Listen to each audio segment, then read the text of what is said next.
start button there on that laptop. Which is just the middle one? Space bar. Okay. Space bar. Is it going? Yes, sir.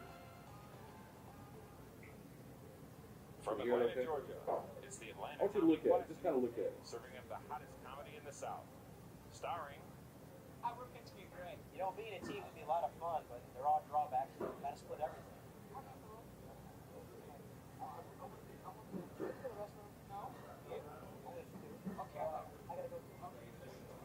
You know, I like comedy for one thing and one thing only.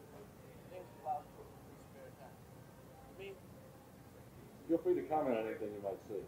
Oh, I'm starting already?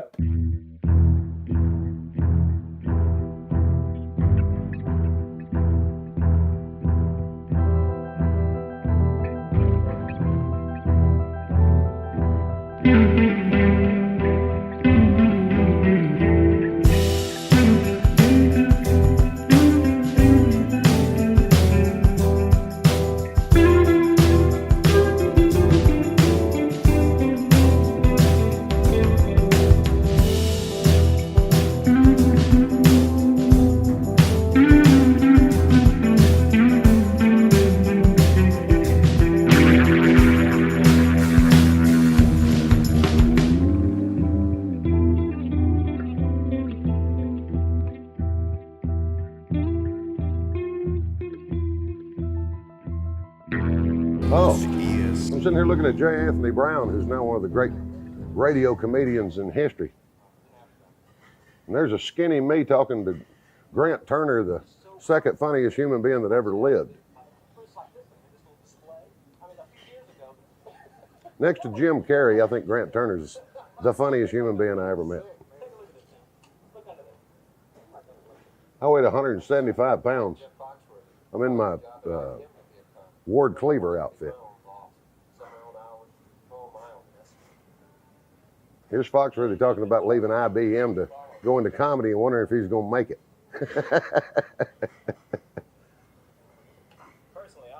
Rob Cleveland, he probably still looks the exact same as he does on this tape. Rob Cleveland will be 85 years old and look just like he did on this video. There's James Gregory about 80 pounds ago.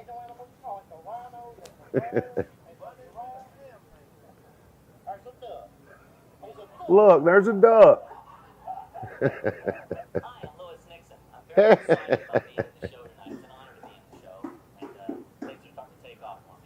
Lewis Nixon, who Lewis was a great comedian, but what was always so funny about Lewis was he went out with the woman who won the Hawaiian Tropic National Bikini Contest, who ended up being a soap opera actress, and we were all jealous of Lewis. And featuring. Hi, I'm Mark McCain, and I'm Steve Mitchell from the 96 Rock. Steve Mitchell.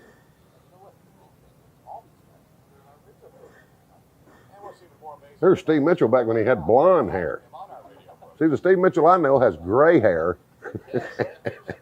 He's got blonde hair, and then there's some guy filming me with, he ain't got no hair.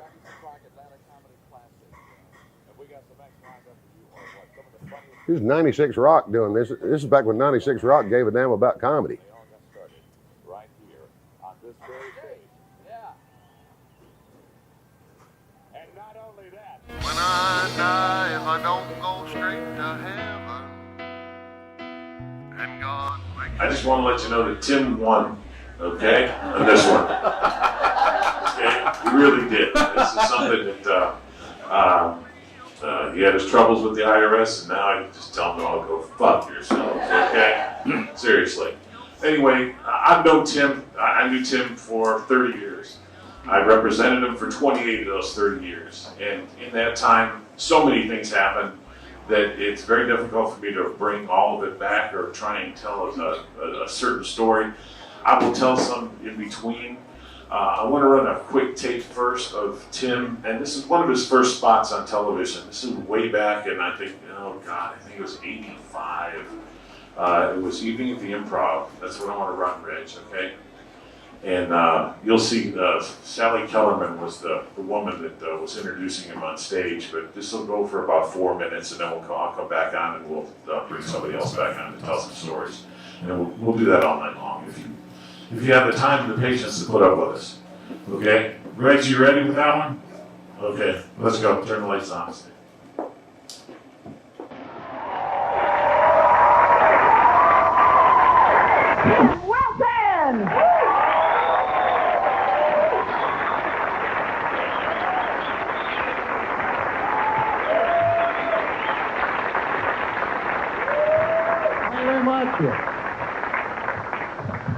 How y'all doing? Good moods? Good crowd. Had an embalming fluid crowd the other night. Had to get the electric things out clear, get them going again. Had to start an IV with D5W and transport immediately. Remember that show, Emergency? Now, it doesn't matter what happened. They fall off a building, get hit by a truck. Start an IV with D5W and transport immediately. Always started start an IV with WD-40 and transport immediately. And they always called in. You know, Rampart, we got a male victim. I'm like 9 years old. Going to start a damn IV with D5W and transport the guy. You got to be a paramedic to know that. Well, my name's Tim Wilson. I'm originally from the entertainment capital of the world, Columbus, Georgia. Yeah, that is. It's good to be in California, but then it's good to be anywhere. I just got back from a 3.5-week trip in the Middle East. Honest to God, true story. So we went Passover visiting, and my wife was in the Army for about 2 years in Israel. You always see this NRA type. I got this little gun right here for my wife. Something she could handle? I go, yeah, I got this little Uzi right here for my wife. But something she could oil and clean in the damn dark, you know. We hear noises at home. My wife goes, don't worry, honey, I'll go see what it is. Okay. But you don't see nobody throwing no damn rocks in my neighborhood, though, boy, either. That is. Learning to speak a little Hebrew. My wife yells at my dog at home in Hebrew. And so far I've learned no pukaka ala shatia. I mean, don't shit on the carpet, which not really going to be enough to get my butt into rabbinical school or anything, but she's out in the yard screaming in Hebrew, and everybody thinks we're speaking in tongues or something. Our neighbor's afraid to come meet us. They're afraid we're Pentecostal. That is. When to visit relatives and this. When we go visit my relatives, they live in Alabama, you know, you go over and they go, well, Fred and Doc got a brand new house in Birmingham, and they're just really enjoying it, and he transferred from his job in Mobile, and they got the new house, and we're just so proud of them. I was wondering if relatives in Israel, well, Shmuley and O'Schnock got a brand new house in Nazareth, and they transferred from his job in Bethlehem. You pull over, you ask directions. Excuse me, you tell me how to get to Jerusalem from here? Yeah, you go right on up here, you get to the Sea of Galilee, you're going to see a small bridge. Go right over the top of it up there. Right as you go over the hill, you're going to see a shepherd and a bunch of sheep. Take right, that's your North Star. Go down, you're going to hear some sporadic gunfire. It's going to be right down there on your left.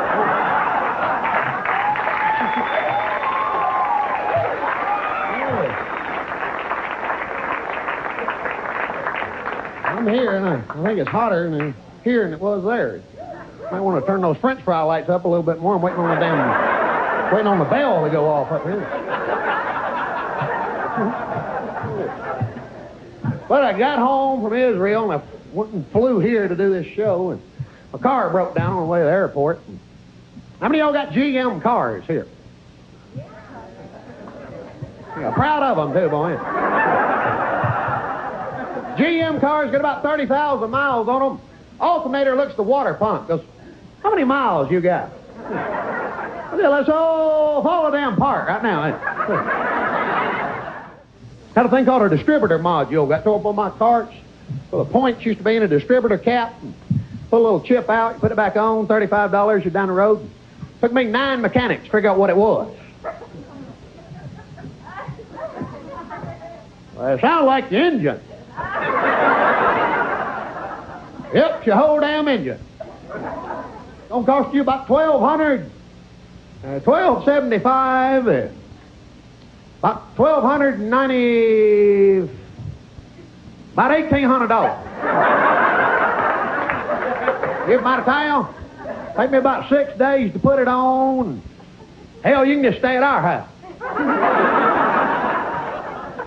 Or you get that mechanic just like an guy of the 6th grade, but he talks over your head so high you don't know what he's talking about. But, well, we can do one or two things to it. I can pull your hose off top of your intake manifold, create a vacuum down top of the piston, try to grind oil out of the top of the piston, pull your header gasket down off the top, and unhook your electrical switch from the starter and reset up your flywheel. Pull your timing chain down around the gear shifter and the transmission. Pull your exhaust manifold off, clean it out, pull the bolt out, and hook the hose to it. Or we just change the oil. Thank you very much.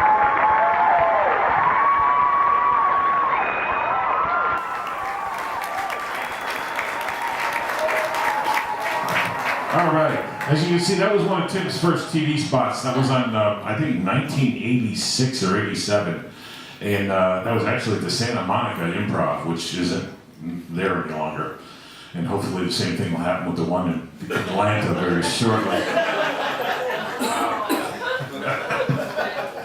I couldn't help it. The funny thing about that is, and I'm going to give you a quick story, what happened at the end of this show. Sally Kirkland was fairly enamored with Tim, so her and Sylvester Stallone's mom took him home that night. And just to talk, okay, that's what wound up happening, was talking all night long, okay? Tim told me, he goes, guess where I was? I go, no, I couldn't even imagine, okay? He goes, I'm at Sylvester Stallone's mom's house. I goes, what? You know, how did that happen? You just flew into LA and you wound up at her house. Anyway, but that's some of the things, you know, the unusual things that happened to Tim were always amazing. But I have Roy Wood Jr. is going to go up and tell a quick story. And Roy, you've seen him on Sullivan Sons and a number of other things. But please, Roy, if you come up here, please.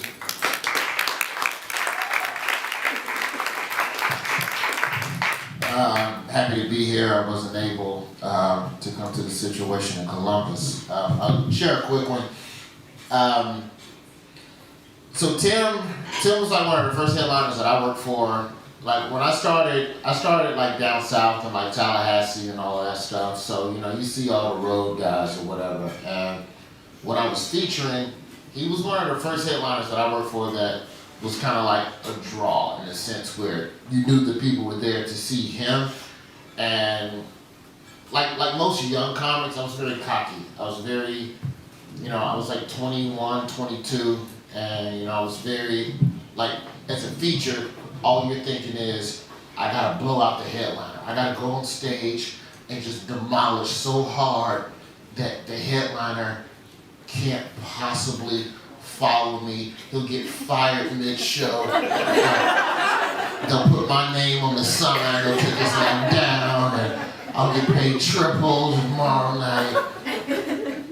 And so I opened, the night I met Tim Wilson was in Richmond, Virginia, 02, 03. I didn't get a chance to go home and look back at my old date books to verify it, but it's some garbage ass room. And it was like a rock, it wasn't even a club for comedy. And I'm like, who's Tim Wilson? And there's a line out the door. I'm like, yeah, well, I'm gonna go on stage. I'm gonna roast this white dude. I'm gonna demolish this dude.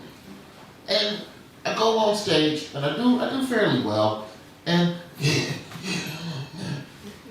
Tim Wilson goes out on stage. And we met before the show. It was very brief. Hey, how you doing? Where you from? Alabama. I'm in Alabama. He comes on stage, and he doesn't say a word. The crowd's screaming, he doesn't say a word. He just pulls on his guitar, and he just, 2 strums, and the crowd just, to this day, I don't have a joke that has done anything close to what 2 fucking, just a, and so by the end of the show, you know, he was very personable. He was a very polite man, and he was one of the headliners that was very polite to feature acts because that's not commonplace either. You know, he always treated you like an equal. And so here I am walking into this situation thinking, yeah, I hate all comedians. I'm the funniest comedian on earth, and not realizing that there's a plethora of stuff to learn. And working with Tim was always an impromptu internship on how to do this for a living. And that's kind of how the relationship began. And so fast forward to years later, when I started headlining myself, I didn't work with them as much until we did Bob and Tom gigs together. And so one night at a hotel on a Bob and Tom show, and you know, Tim's been politicking the whole night about you know, serious debate issue stuff, and he said, Roy, you have to agree with me no matter what, because I have a black wife and you are not allowed. Like, I always had to have, like, I never met you, but I just feel like I know you, because I had to take a side. And so Tim had a way of saying stuff, and I think we all know this, where, you know, he's a man that spoke in metaphors and analogies and stuff like that. He couldn't just tell you what the hell was going on. And so we're at a bar at a hotel, and this is in Des Moines, Iowa, and we've done the show, we're back at the hotel, everybody's at the bar.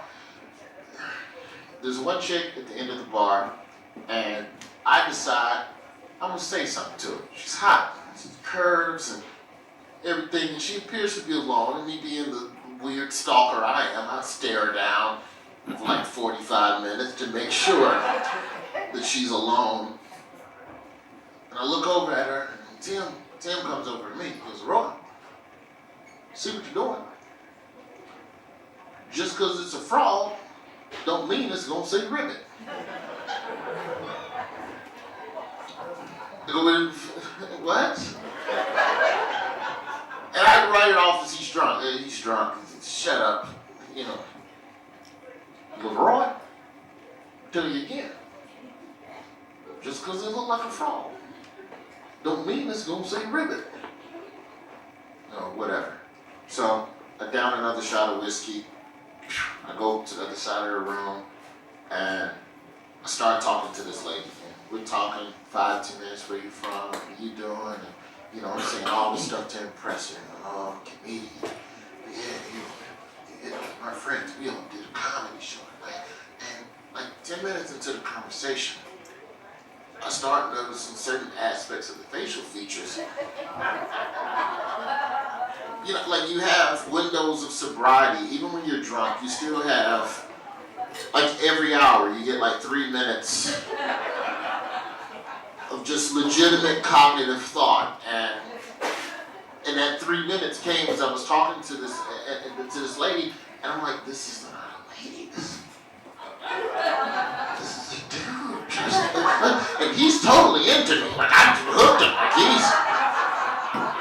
he wants all parts. Yeah, so where else do you do comedy? I'm interested. I'll be right back. So I go back to Tim and Greg Hahn on that side of the bar, and Tim goes, well, what did you learn? I said, all frogs don't say ribbit. And I totally understood at that time what that was about. But that was my Tim story, man. He was a wonderful man, and I hate to see him go. And, you know, I just hope that, you know, something like this helps us to remember those times. Thank you, guys.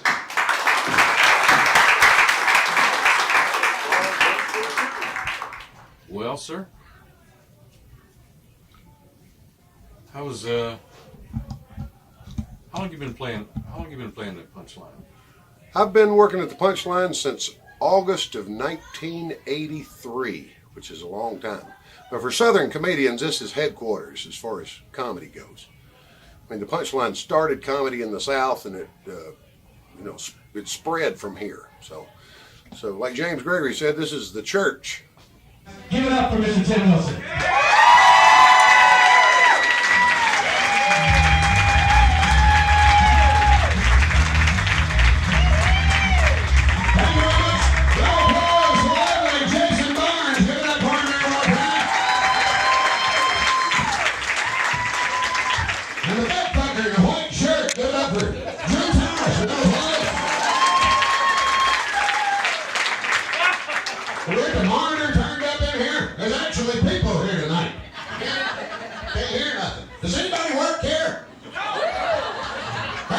monitors up. Shit. How you doing, fellas? And dates ought to be getting here any minute. I don't know where the hell they are. Hung up or some shit. Give me a little more monitor there. Turn that fucker up. Just push it up to damn 8. Whatever. Ma'am, is that your daddy or a business trip? Shush. Whatever you're doing, sir, keep doing it. We got one guy, 36 dates at this table. It's a bad Mormon thing or some shit. Black people at my show. Good to have you. It's rare. Well, I like working with Drew. He brings some people besides fucking white people. I've got his feet. I've got his feet. That's what, waitress. Everybody's paying attention to you, not paying attention to me. I can tell by looking, we're the only ones in this room that voted for Barack Obama for President of the United States. Shit was easy for you to do.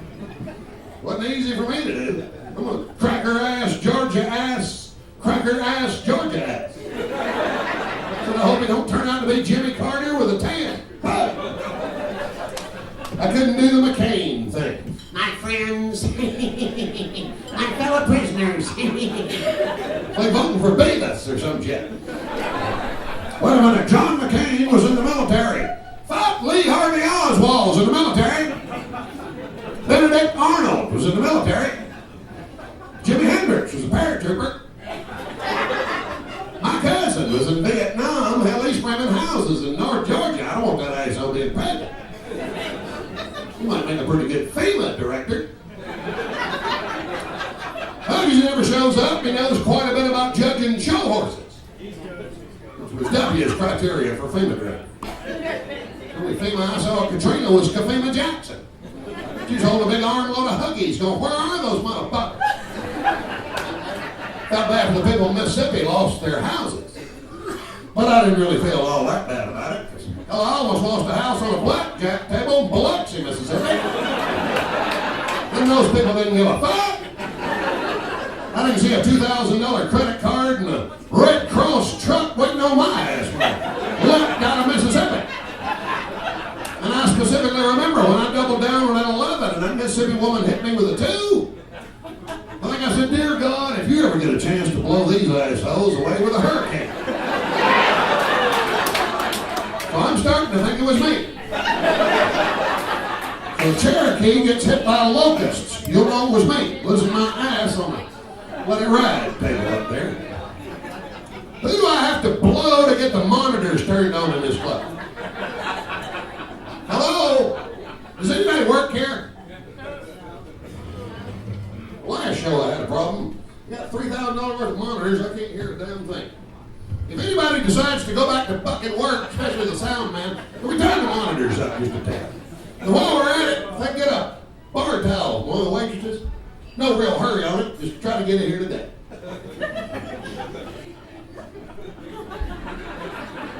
Remind me to cut a live album next time you fuckers are here. Just kidding a bit. See, a lot of you people really don't even understand my job. Y'all think my job's to come in here and tell you a bunch of jokes. You know what my real job is? To be a bigger dick than you fellas. That way on the way home, I'm not hooked up that hillbilly son of a bitch. You might be dressed like Jimmy Buffett, but you're not as bad as that fucker. And you get laid later, sir. You'll see my name on that sign out there in about 6 months. I got laid last time I saw that asshole. And that is my job. You're welcome. Well, I'm doing okay, ma'am. This ain't one of my better shows, I can already tell. Why? Because ain't nobody in the front, ain't got nobody to pick on but Jimmy Buffett, man, and fucker with the bad toupee. Here he is. I'm wanting to talk about hair. I got 12 hanging on here. If I ever get to heaven, I'm going to find the hair angel and whip his ass. Because yours fell out symmetrically. Looks good. I got that mange shit. You mean, this day just sucks. Every time I see Pat Buchanan on TV, I go, fucker's got my hair. If I knew I was going bald, I wish I'd have gone bald all at once. This half bullshit just kind of sucks. So we turned the French fry lights up just a tad. Waiting on the damn bell to go off up here. It's about hotter than a 4-ball monkey up here about now. See if I can sweat in your drink from here, man. a margarita. You won't taste it. Really? Ma'am, I don't need your help at this point. This show's going down the fucking tubes. Let me do it by myself. Everybody leaves, they're going to say Tim Wilson sucked. They're not going to say you sucked. So just hush. Let me. Sir, if you can't control your date, damn it, get her out. Starting to like this crowd. Really? What else? What was I talking about? John McCain?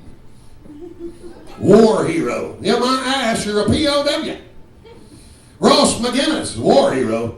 21 years old, over a grenade, saved 5 of his Marine friends. Congressional Medal of Honor. That's war hero. POW, slow soldier. Possibly shit pilot. Brave man, tough man, no doubt about that. I'd have sucked as a POW. Gonna get me, hand me a pencil, piece of paper. There's a brigade behind me, a kid named Chuck flying a helicopter. Here's his home address and phone number. How do you spell war criminal? Seeing all y'all staring at me. He's disrespecting the men and women in uniform. Alvin C. York, World War I. Him and 4 other men captured 135 German soldiers by themselves. York went back and got 200 more by his damn self. Brought him in, Congressional Medal of Honor. My question, did any of those German soldiers go back to Germany and run for president as war heroes? Oh, fuck. I think I logically won my argument.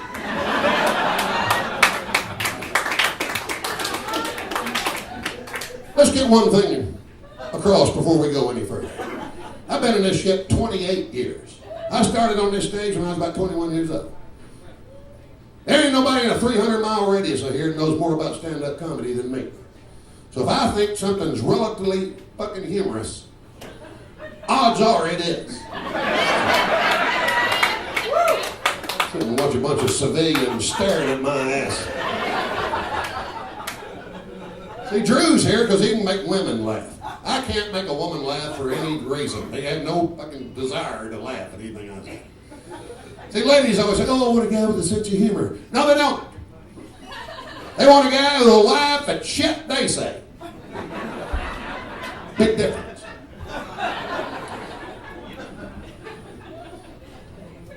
I watch a lot of basketball wives because I'm gay in the afternoon. Basketball wives, and none of the ladies are married to basketball players. One lady's going to marry a football player, and she's on basketball wife. Shaquille O'Neal's wife divorced him. She's this tall. They got a mansion, cute kids, $400 million. She couldn't get happy. Shaquille O'Neal wears a 25 shoe. $400 million, cute kids, indoor basketball court. She can't make it work. I've got a 12 shoe, 6-inch dick. Which means minimum. That fucker's a 12 and a half. $400 million, indoor basketball court. Cute children. What's going to make her happy? It's going to have to be A-Rod, and he's going to have to bring a baseball bat. This crowd's starting to lighten the fuck up just a little bit. I'm running for dictator 2012. Tim Wilson for benevolent dictator. Some shit's going to change. First thing to go, spandex bicycle man. He's gone. You're going to finally be able to ride down a 2-lane road in this country without crossing the center line, taking out a family of 6, so Ian's ass can keep his thighs looking tight. Okay, if you can't pedal 55, Nigel, get the fuck off the road. That's all I'm saying. Next thing to go, Middle Eastern car bombs. Not going to be when I'm dictator. Why? There's not going to be any cars in the Middle East. They're going to have a large mule bomb problem when I get through with that. I'm going to solve the car company problem. Get somebody who can take very little and make billions of dollars. Snoop Dogg is in charge of GM. Jay-Z's got Ford, P. Diddy's got Chrysler, and we're giving AMC back to Billy Ray Cyrus's kid. I'm gonna solve the immigration problem. Anybody's a Mexican person wants to work hard, be an American, come on over. I'm going to the prisons. Every one of you fuckers in an orange jumpsuit, get your shit, 10 minutes, you're Mexican. Have mamas calling. Is my son still in jail? You got 10 minutes, he's gonna be Mexican.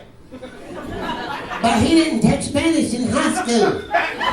Well, we got a Rosetta Stone tape and an El Toro menu on the bus.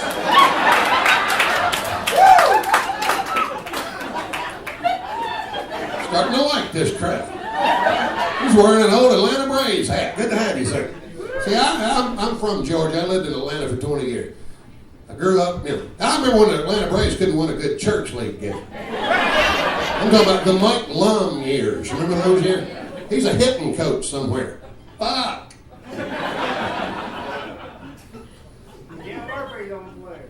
Dale Murphy, he was a good player, but they never ever surrounded him with anybody who knew any damn thing about it. The worst baseball player that ever lived to play for the Atlanta Braves, his name was Paul Casanova. He was a catcher. He used to go to Crawford Long, kid be laying there sick in the hospital. Hey kid, I'm gonna hit you a home run today. Kid go, yeah right, you fouled tap a ball. My ass will get wet. You lay down a good bunt, this whole damn wing will get out of the butt. I always loved Hank Aaron, I loved them Ralph Garr. Remember Ralph Garr, bow-legged? Walk out. See, all these other people, oh, we loved the Braves when they was winning. Fuck that.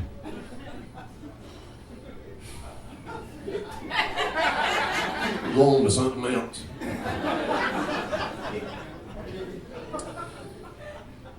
What else? Just trying to remember my act at this point.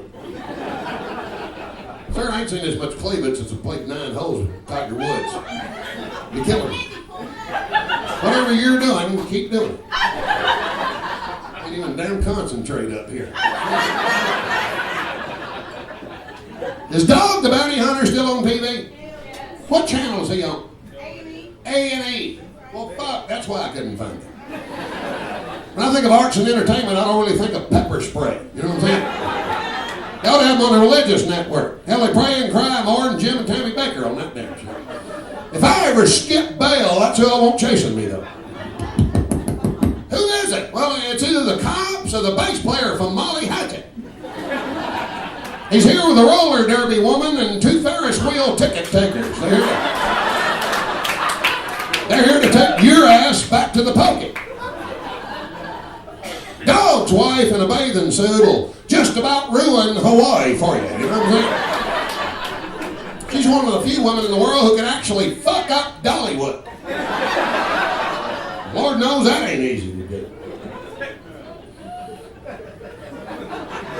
Everybody's about old as hell in here. Seriously. Any youngsters anywhere? Youngsters? Oh, all the girls are young. How old are you, sir?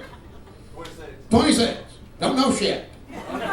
You're in here looking for a cosigner right now. 26. How old are you, sir?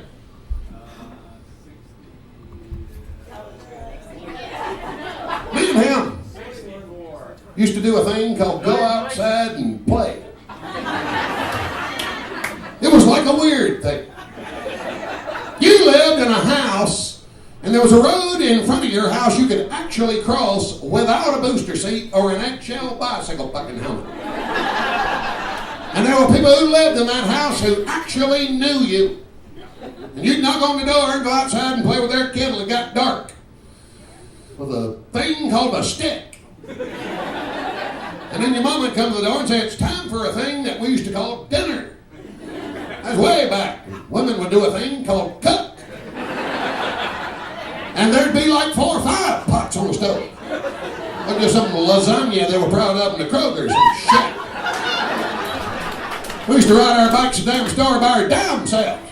Be 6, 7, 8 miles away from home. Parents didn't give a damn. Where are them kids at? Hell, I don't know. Glad they're gone. Hey, 9 years old, going to get you a carton of Marlboro 100s? Penthouse Forum magazine? They got the story. You boys need some lighters with them cigarettes. They know we got daddy's lighter. Well, you better change clothes before you get home. They'll smell smoke. You'll get a thing that we used to call an ass whipping. That was something they quit issuing about 26 fucking years ago, sir.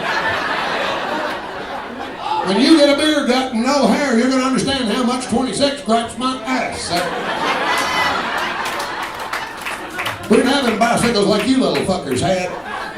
Flip around, flying, going over a cliff, upside down, all that bullshit. We had to hold on with 2 big toes on a luck nut, didn't we, sir?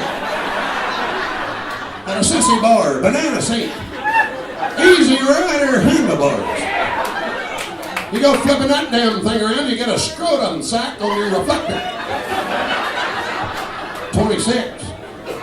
26? What you gonna do, bitch? Had a little 20-year-old to beat my ass in a Midas Muffler Shop parking lot the other day. I'm 49 trying to get a Suburban across 17 lanes of fucking traffic. He pulls up in the Honda Fast and Furious. He obviously can't drift yet. What you gonna do, bitch? I said, before we start, I'm still living in 1974. And I'd appreciate son of a bitch. You might beat my ass, but I'm gonna win in court. As you get over 40, that fighting shit stops. Not because you won't win, because you stay in the hospital twice as long as the kid whose ass you beat. Be at church Sunday. Tim Wilson's still in the hospital. See, Catholics don't laugh at that joke. Y'all services are a lot more regimented.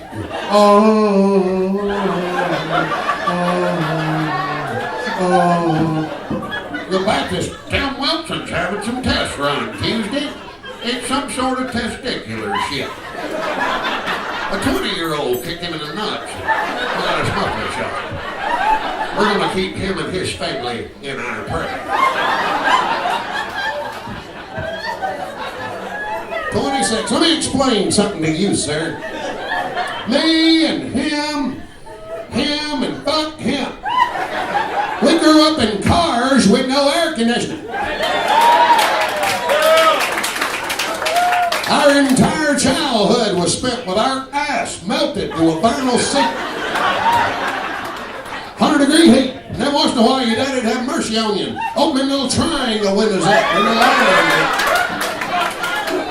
You had one speaker and a steel dashboard. And that fucker didn't go. It went That's why Ring of Fire by Johnny Cash was such a hit. We all knew that song sucked, but we were relating to it. Our ass was on fire. They'd take every kid in the neighborhood and pack them in the back of a thing called a station fucking wagon. There was a well-designed vehicle with a back seat pointing the opposite direction so 5-year-olds could shoot birds at trippers. Have them packed in the back, laying in the window of the car. No seat belts. Nobody gave a fuck about kids back in them days. You drop a kid out of a station wagon in the early 70s and you just turn around and go get his ass. I never even saw a seat belt. What, 15 years old? Only time you ever saw one's when you dropped a quarter under the seat, be looking for it. I can't find it, Diddy. Something's in the way. What's this? Pack that shit back down in there. That's gonna fly around and hurt somebody. The only good news about a station wagon was if you broke down between here and Noonan, you had enough wood on the side to keep a good fire going. Somehow take that stretch between Noonan and Columbus, Georgia, and just give back to fucking Indians. Ain't nobody really using that property for a damn thing out there. That's how you know white people fucked over the Indian. Y'all gotta get your shit, get off of here. We might name something after you, but we ain't really gonna use this land for a damn thing. As long as you promise not to use the land. We ain't gonna use that stretch between Noonan and Columbus for a damn thing. I thought that was funny. Can we get the monitors turned up? Does anybody really give a fuck that I can't hear anything? Did I ask for the ladies to fucking say something?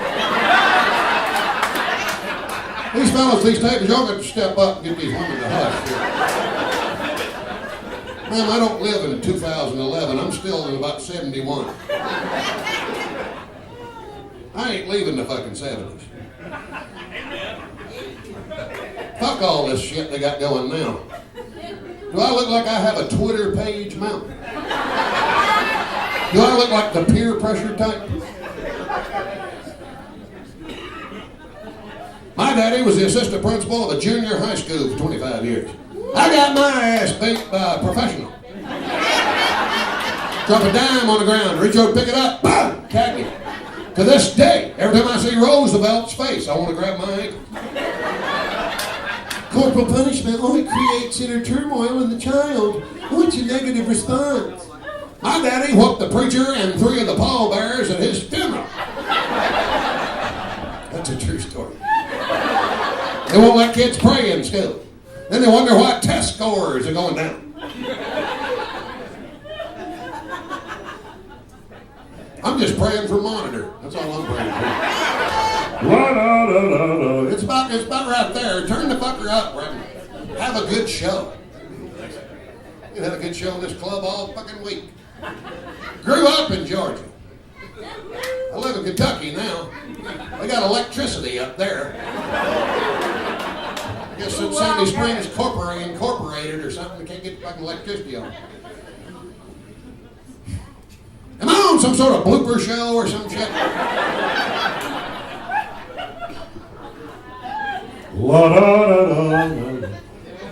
I remember when Atlanta used to have sound men and soundboards and stuff.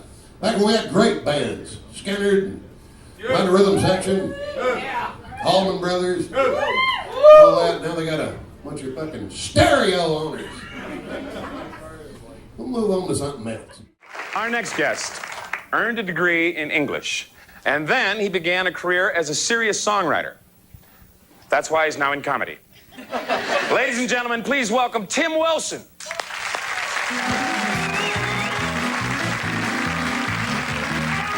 Thank you so much. Thank you, Tom. And you started out in acting, and now you're hosting. So, hey, you got to get people back. How are you tonight? Well, I'm glad to be here. Hope you had a nice Easter and Passover if you're Jewish, and hope you had a nice average week for all you atheists. Because I know we've got to respect your right to burn in hell. Oh, hey, don't feel sorry for the atheists now. I always wonder, what do atheists hunt for on Halloween, Easter? What do atheists hunt for on Easter? A place to hide? I always love coming on television and laughing at atheists, you know? Agnostics always bother me. They're like, well, we kind of believe, but we kind of don't. Well, we kind of do, but we kind of don't. I'm like, well, that's what Peter's going to say when you're at the pearly gates. He's going, well, we kind of want you, but, well, we kind of don't. You know?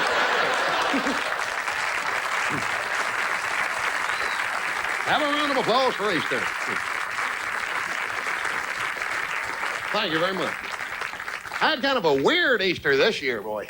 I don't know, I wound up, I want to say hello to Pete and Brian, a couple of friends of mine. We wound up in their yard half the day shooting the ears off a chocolate rabbit with a 12-gauge shotgun. You know you've lost the feel for Easter when you're standing there with a Remington pump in a straw basket, throwing them up going, pull, pull.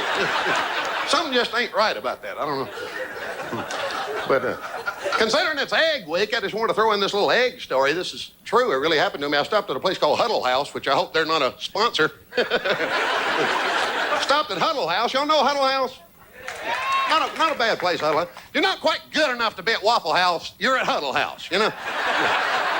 And the waitress walks over and says, well, what y'all want this morning? I said, I think I'll take me some breakfast. She goes, well, what do you want? I said, well, I think I'll take some eggs.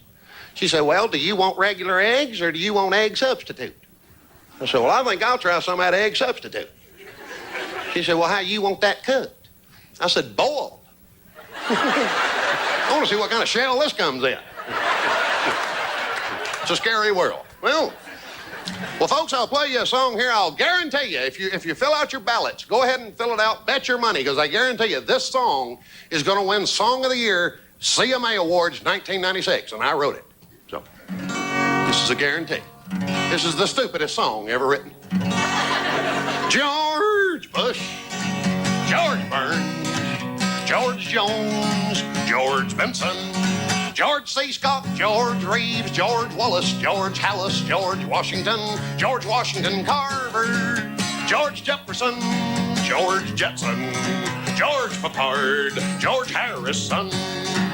Boy George, by George, George of the Jungle, George Strait, Chris George, Linda Day George, George Patton, Phyllis George, George Custer, George McClellan, George Foster, George Martin, George Thorogood, George Carlin, George Hamilton, George Raft, George Jessel, Tallulah Gorge, Susan George, Curious George, Georgie Porgy, George Clinton, George Siegel, George McGovern, Jeff George, George Lindsay, George Stanford Brown, George Lucas, George McRae, George Schultz, George Mikan, Gorgeous George Jr., everybody!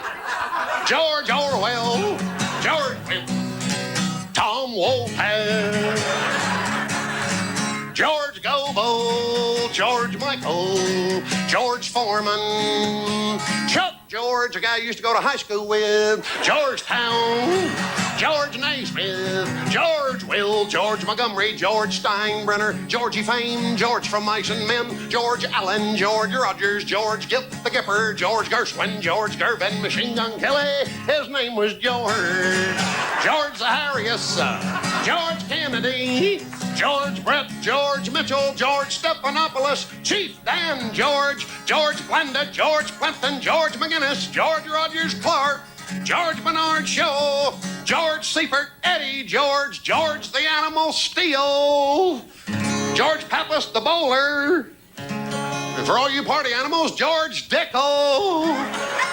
And George is on my mind.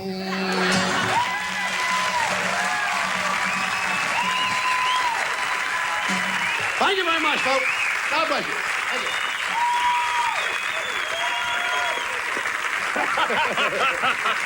What do I do with it? Give me that. You take that. I'll take that. I'll sit here. You know, you sit down here where you're supposed to. Right here. Right here. There you go. Tim Wilson, ladies and gentlemen. Thank you. George. That's probably your real name, right? Now, the George song, I came up with that. Me and Sandy Pinkard and Richard Bowden used to write songs a lot. We're sitting around in the Spence Manor one day, writing songs, and I'm tuning my guitar, and I went, George Jones, because we all want to sound like George Jones. Right. George Jones. And I said, you know, we ought to make a song where we put like 85 guys named George back to back. And they said, no, we're not. That's not a good idea. So I went and did it myself. I'm on television now, and they're sitting home.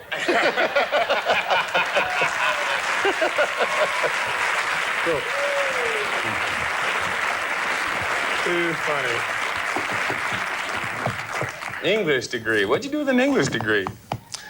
Does it fold I didn't do much with an English degree. You have to be a professional English person to butcher the language as well as I do, Tom. Oh, yeah? But I actually I took English because I couldn't think of anything else. And my football coach was an English major. And I ended up with this one English professor. S. Allen King was the meanest man that ever lived, I guess, was my English professor. He reminded me of Strother Martin from Cool Hand Luke.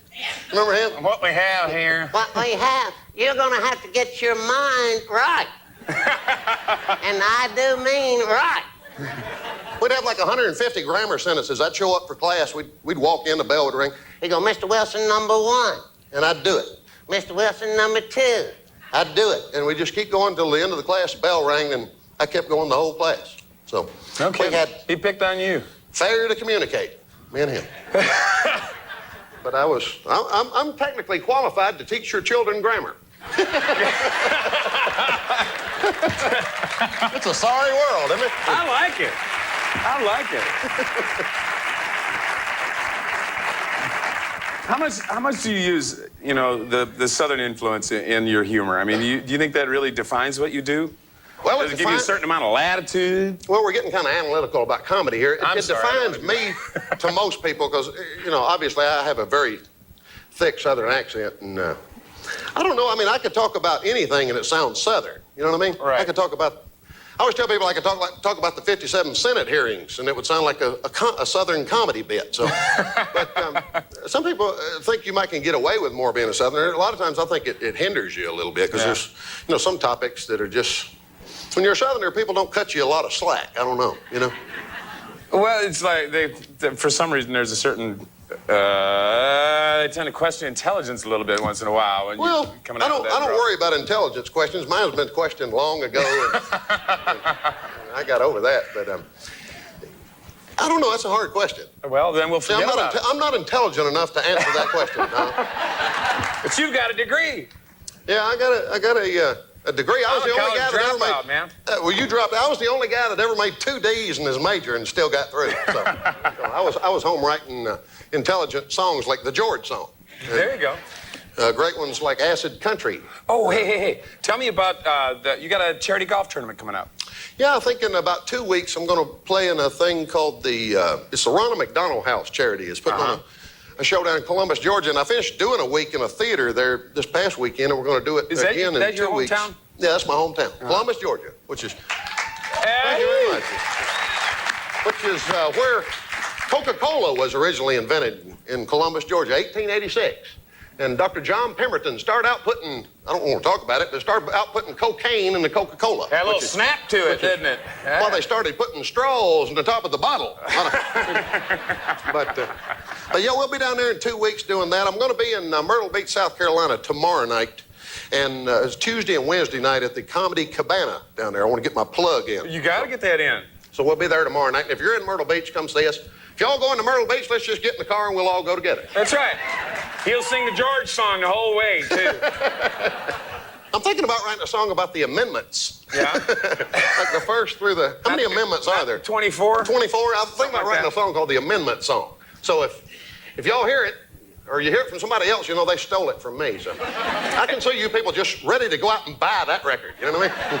Well, you do have a CD you're working on. A new one coming out? Yeah, I put out 3 albums over since about 1993, and A&M Records just bought our and we're going to make a compilation that we'll have out probably the end of August, 1st of September, and then I've got another one that I'm working on. We'll have out the first of the year, all new stuff. Well, that's great. We'll get out there and make sure we find it. Mr. Tim Wilson, you Good to see you again, Tom. It's always a pleasure, young man. George John. Tim Wilson!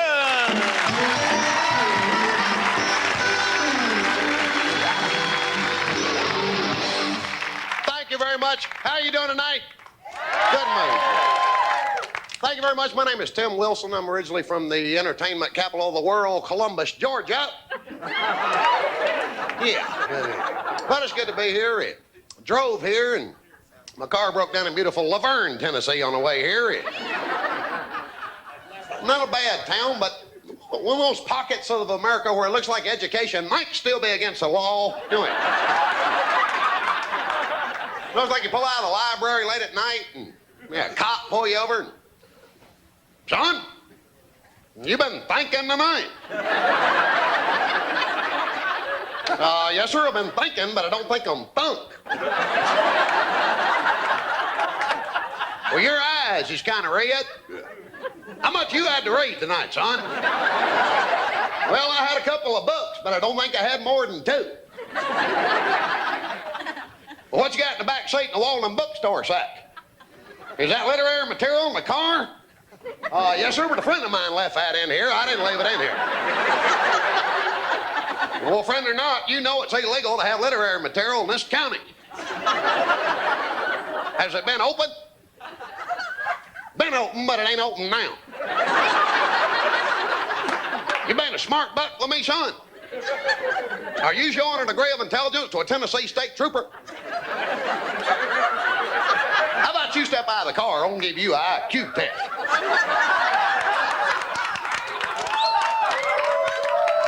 You scored 120 on an IQ, that's 40 points over legal limit.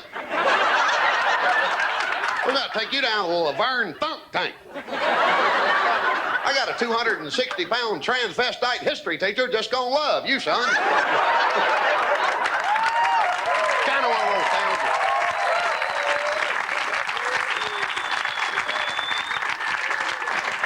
It's true, I sat in a laundromat in Laverne, Tennessee, about 3 hours. waiting on this fella to fix my car next door. And how many of you ever see that woman in the laundromat's got them pink sponge curlers in the hair?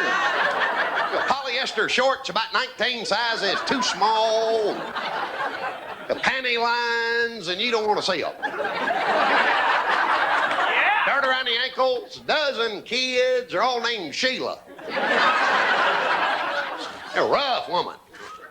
Kind of woman that lives on food stamps, but her husband owns automatic weapons. Go to the store about buying a sausage. Open them up, eat the sausage, then drink the juice. You're a rough woman. And I ain't talking about a fat lady, I'm talking big-ass woman here. The kind of woman can give Ric Flair a run for his money.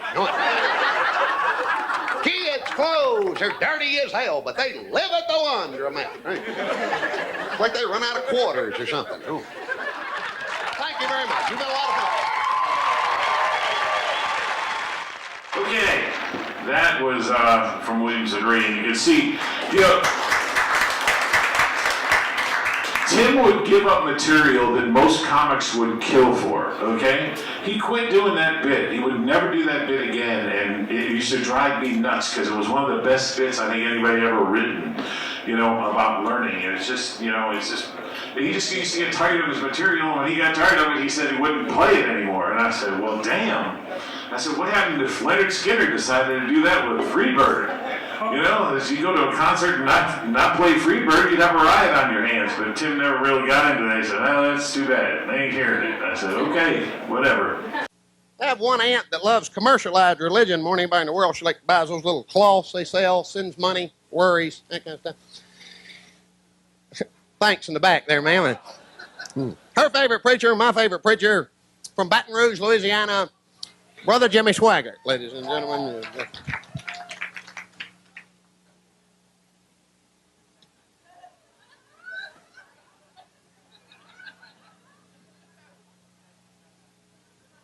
I want to talk to you today.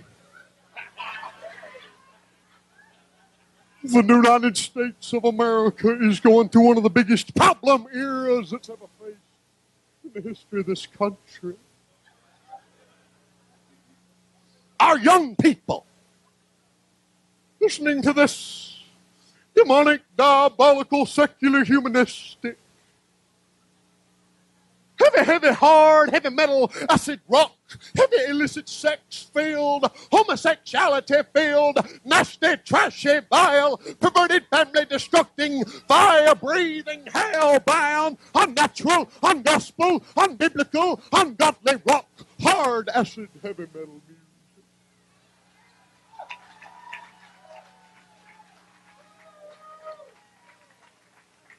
I don't know. You're getting your checks. I need some money. I'm building churches. Please help me. We're going to build them in Czechoslovakia, Argentina, Canada, Guatemala, Venezuela, Costa Rica, Puerto Rico. Cold, whatever it is. Alaska, put a coat on. It'll be cold. Hallelujah. Bolivia, Nicaragua, Rhodesia, China, Korea, Hawaii,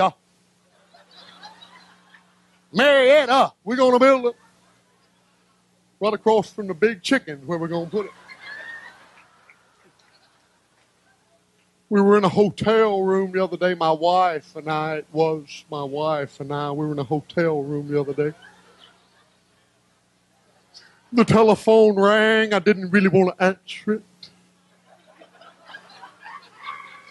Oh, you laugh, ha, ha, ha, ha. I asked my wife, Frances, would she answer it? Jimmy, would you answer it? I didn't really want to answer it. I said, God, should I answer it? He said, Jimmy, answer it. I said, Lord, would you answer it? He says, I already know who it is. Jimmy, you answer it. I don't need to answer it. Something in my spirit told me I should answer it. I picked it up. A desperate voice came over that telephone. It said, is this the Travel Inn Motel in New Orleans? I said, no, that's 4220422. Thank you so much. Yeah.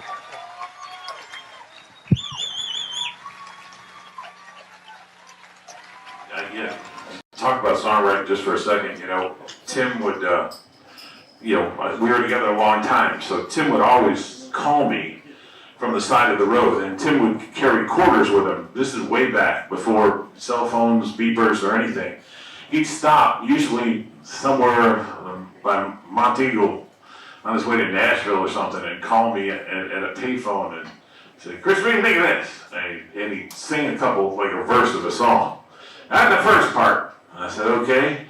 He goes, "What do you think of it?" I said, "Well, that one might work." He goes, "All right, I'm going to finish it up on the rest of the ride home." I said, "Okay, we'll do that." He must have done that, I swear, 30 times. And that's how we got, Tim would stop on the side of the road at all times, and find payphones.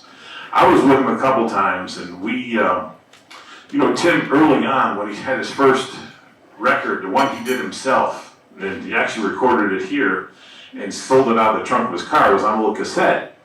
I can't remember the name of it now, it's been so long ago. But anyway, Tim would drive, and I was with him, we were in Southern Ohio, and I swear there was nothing but cornfields around us. Nothing but cornfields. And Tim said, "I got to stop by this radio station and give this guy one of my cassettes." I said, "Well, first of all, where is there a radio station?" I said, "I see corn." And he goes, "I know it's here somewhere." We drive about another 8-10 miles, and you see it, like an aerial. You see one of those big antennas coming out of the ground, out of nowhere, in the middle of a cornfield, okay? I swear. We're about 30 miles outside of Dayton. And so as we get closer, I realized that, yeah, it's a radio, station. It was a little place at the bottom of the antenna. And Tim went in there, shook hands with the radio jock that morning. He says, "Hi, hey, my name's Tim Wilson. Here's my song played on the air." I swear he got more airplays that way than anybody else. He was the best guy for trying to get his songs on the air. He outbeat any PR company that there was. That's how he got it done. He shook your hand and said, "Hi, I'm Tim Wilson, and play my song." And that's how it got done. And then when radio changed, it really kind of changed how the way Tim did business. It was really kind of sad because everything kind of changed at the same time. But anyway, let me play one more clip here. Let's see, which one are we at, Reg? Where are you? You ready to do the Nashville now, or you don't want to do that one? Yeah, do the Nashville now, okay? And again, if it repeats material, we'll keep on going, but I'd like to see him sitting on the couch.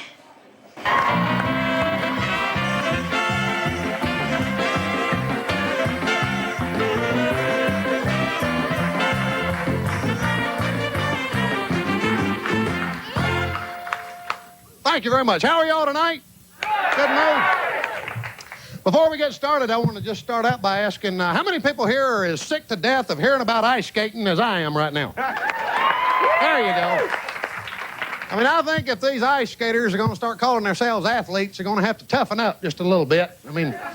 I feel sorry for the girl getting a pike in the leg, but I saw a professional wrestler take a fold-up chair to the forehead. He was back Tuesday.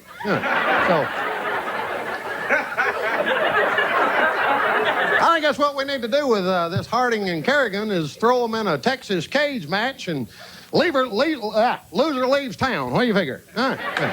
Well, if I say the words right, it'll get a laugh. So, well, it's violence and sissy sports that's bothering me.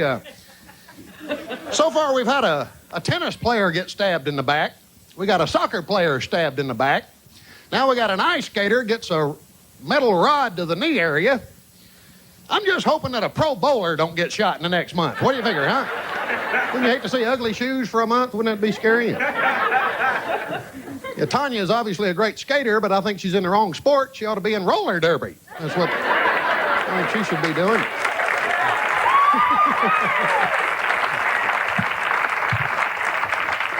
That way she could beat Nancy's head against a ring post and nobody'd say anything about it. So that's what I think. But, I think if Nancy Kerrigan is a country music fan, she's a wholesome American girl, and I expect she probably listens to Vince Gill and Garth Brooks and Leroy Parnell, nice, wholesome people like that. And Of course, Tanya, I'll bet you $20, listens to David Allen Coe and Johnny Paycheck. What do you figure?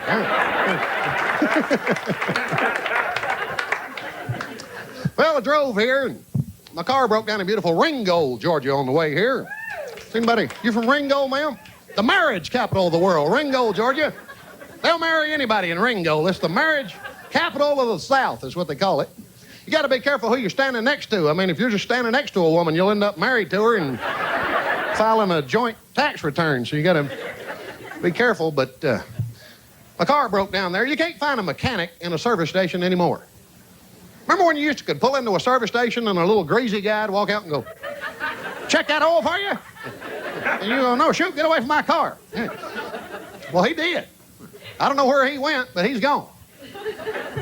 You can get out here on 24, push your car all the way to Alabama, right? Get it up at exit ramp. See that Amoco station down there in the darkness, that glimmering ray of hope.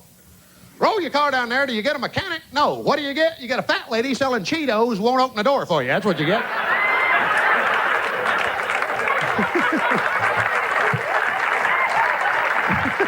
I see y'all been there too, you know. It's after midnight driving is what I'm talking about. Won't open the door for you. Boy. They run on, you know. I'm sorry, sir. I just cannot open the door for you after 12 o'clock. I just cannot open the door after 12 o'clock. Even if this thing catches on fire, I just have to sit here and burn. I'm like, well, you're made out of glass and aluminum, ma'am, but I think I can get that fire hot enough to get you to open that door over there. You got enough firewood around this thing to set this thing up. And they won't let you use the phone. I'm sorry, sir. I just cannot let you use our phone. I can't let you in to use our phone. You can use the pay phone, but it's broke. Well, I guess me and you just go out to get married then, ma'am, because I ain't going nowhere. Now, why don't you get on your phone, call Ringo, get some bridesmaids sent over. I'll be over by the oil rack over there. And they'll start that drawer thing. Don't you hate the drawer? You know, they call it a convenience store. What's convenient about standing in 40-degree weather, watching a fat woman run across a wet floor looking for Slim Jims? You know what I'm saying? I don't understand what's convenient about that. But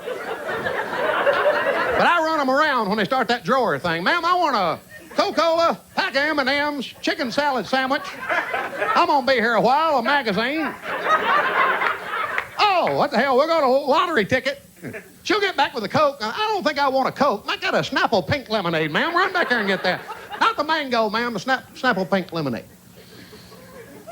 And pay before you pump gets on my nerves. Don't that bother y'all? Pay before you pump. Pump 9, you got to pay before you pump. Sir, you got to pay before you pump. I got cars on both bumpers, right, like I'm going somewhere. All of a sudden, I'm going to be Fred Flintstone, pick the car up, move it over. And, yes, ma'am, I dressed up in my suit so I could go to prison over $8 worth of gasoline. You know.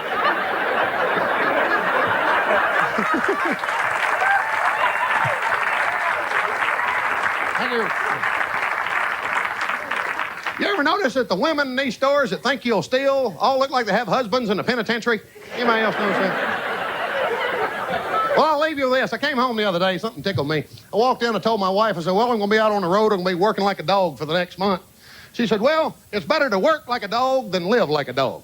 So I'll leave you with that. Thank you very much. God bless you.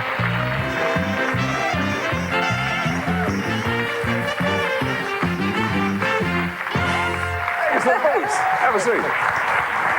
You know, Tim was talking about Ringgold, Georgia. You were in Georgia recently for a requested appearance there, correct? Yeah, I was sitting in Florida in a what we call a comedy condo, and my wife called me and told me that the governor of Georgia's office had called and wanted me to do a show for the governor.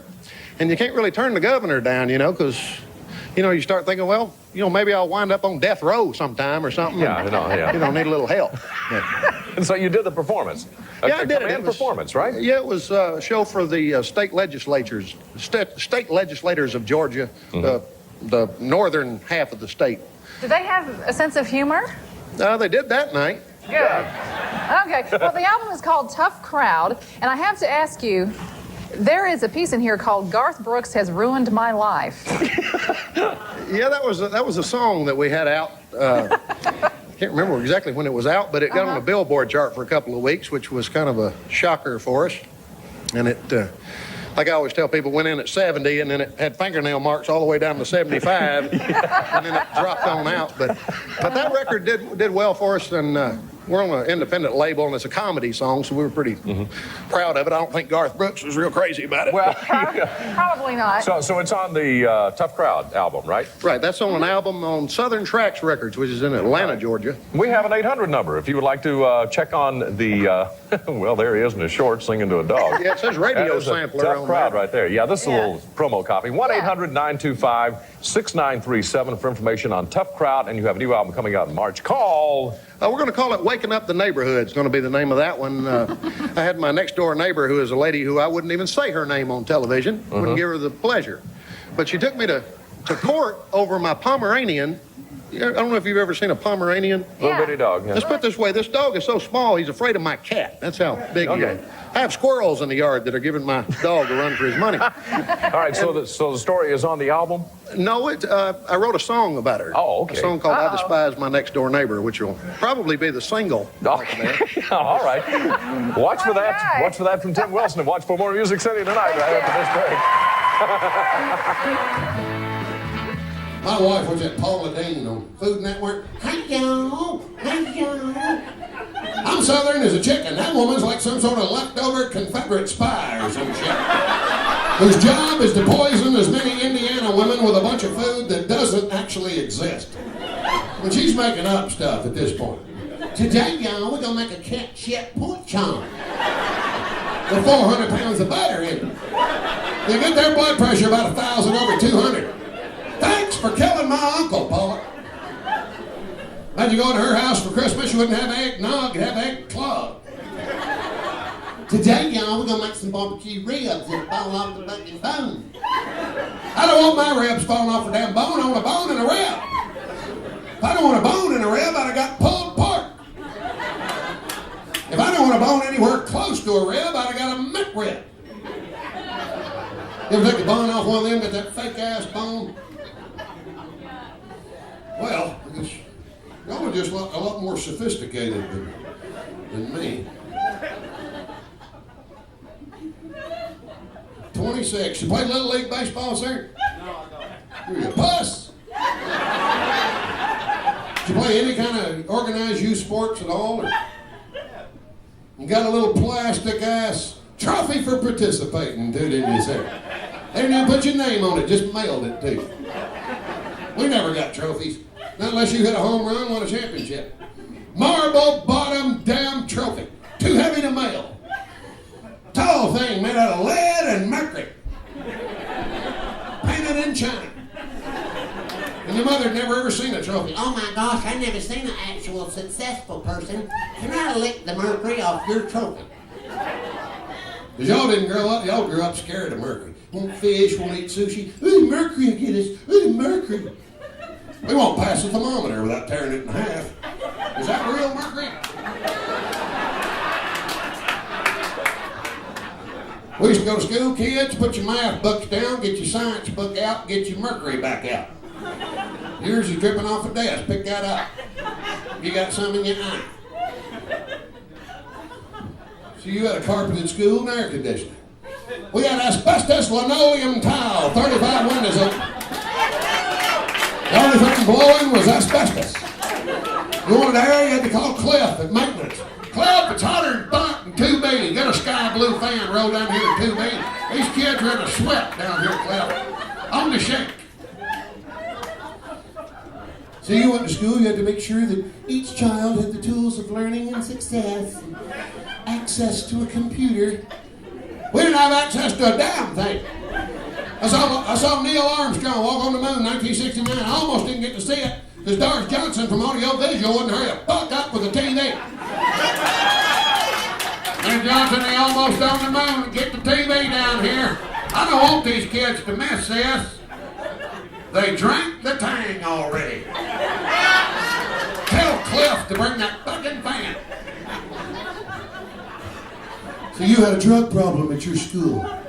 Why? Because you had a Xerox machine. We never had any drug problems in school. Why? Because we had a purple ink mimeograph machine. Like them homemade tests. It smelled kind of like shit, but kind of good at the same time. teacher's hitting them.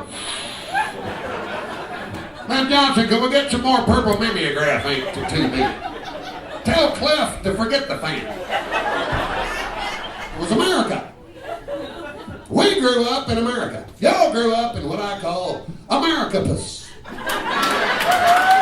A little bit of a gentler, softer America. Did you see the new Texas Chainsaw Massacre? You a puss? No, we were actually the pusses on that one. Texas Chainsaw came out in 1974. Barely had a drop of blood in it. Scared the fuck out of us.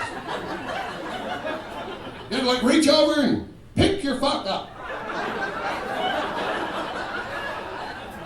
Now that narrator. The film you're about to witness is going to scare the fuck out of you. The most macabre film in the annals of American crime. If you want goobers, you better go get them now. Y'all know who the narrator of Texas Chainsaw Massacre was? John Larroquette from Night Court. No shit.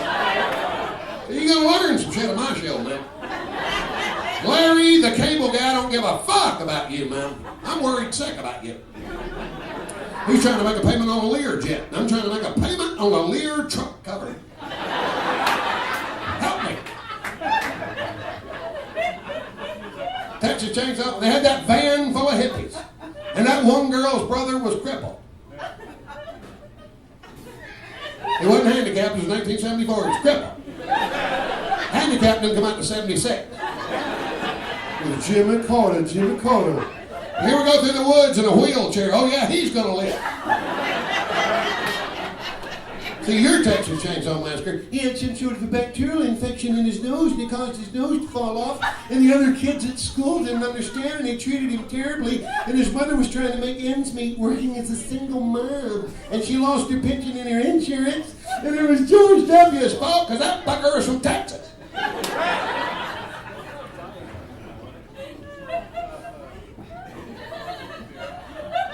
Remind me to cut a live album next time you people are here. I've done 17 comedy records. 17.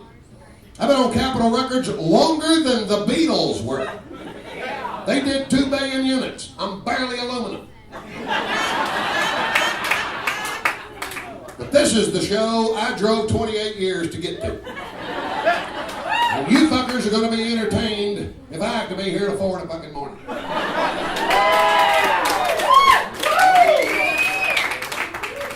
Let's get the guitar. How many of you like country music in here? Well, if you don't like it, you damn sure better start liking it. It's about the only thing I can play. Are you not going to play Dr. Love? No. Ralph requested Dr. Love. Seems like that you could. Very inside joke about the band Kiss. It just kind of had to be there. They call me inside. Dr. Love, calling Dr. Love. I was just kidding, Tim. I've got the Gene Simmons hair. Yikes. Don't know anything that's not about all. Kiss. So anyway, it's Tim Wilson with us here at Motor Madness. He's the guy that, I guess you're doing mainly the demolition derbies, because the demo derby. Well, obviously I'm a comedian by trade, but yeah, I forgot about that. But once a month I get to go out. Last week we had the tuxedos on up to our knees in mud, so I'm just proud to be indoors right now. You know? And dressed normally. So what are you going to do? You've written another song. You've been inspired recently. Well, here's a NASCAR song. A friend of mine here in Charlotte told me I ought to write a NASCAR song, so I went off and did it. She named me Dale, Darrell, Waltrip, Richard, Petty, Rusty, Awesome Bill, Irvin, Gordon, Earnhardt, Smith, Johnson, Jr. I guess you could say Mama was a NASCAR fan. I was born in Talladega up in the stands. The fans all cheered the second I arrived. The loudspeaker said the boy's born to drive. We didn't have money for a pacifier, so I sucked on the valve off a Goodyear tire. A 7-pound, 8-ounce son of the South, born with a taste for racing in my mouth. She named me Dale, Darrell, Waltrip, Richard, Petty, Rusty, Awesome Bill, Irvin, Gordon, Earnhardt, Smith, Johnson, Jr. I got my first real stock car when I was 9. I know when Mama bought off a Jeff Bodine. The Winston Cup people said the boy's too young till I qualified second at Darlington. How in the world could a 9-year-old child hit 197 in a time trial? The man said Mama ought to be ashamed. But by the way, son, tell us what's your name. I told him Dale, Darrell, Waltrip, Richard Petty, Rusty, Awesome Bill, Irvin, Gordon, Earnhardt Smith, Katie, Haas. Oh, man. I got a Toys R Us sponsor and a new pit crew. Daytona loves little 52. The junior high school girls are all cheering for me. I'm out there intimidating number 3, but I ain't got room on my cards or my caps or the helmet I'm driving with. To write Dale, Darrell, Waltrip, Richard Petty, Rusty, Awesome Bill, Irvin, Gordon, Earnhardt Smith, Johnson. Jr. Yeah. That is 10, isn't it? Okay. Nicely done. Nicely done. Little Very quick good, one, Tim. 2-minuter. All right, well, Mr. Bill Lowry, who I miss tremendously, is the man who discovered Jerry Reed, and the great Jerry Reed, and he discovered Ray Stevens and Milton Crabapple, and I guess me, and one of our dreams in life is to be mentioned in the same sentence with Jerry Reed and Ray Stevens. So I had a chance to work with Jerry, and I wrote this song. Me and him did it together. I married a woman that talked like Jerry Reed. God just didn't bless her with the vocal cords she needs.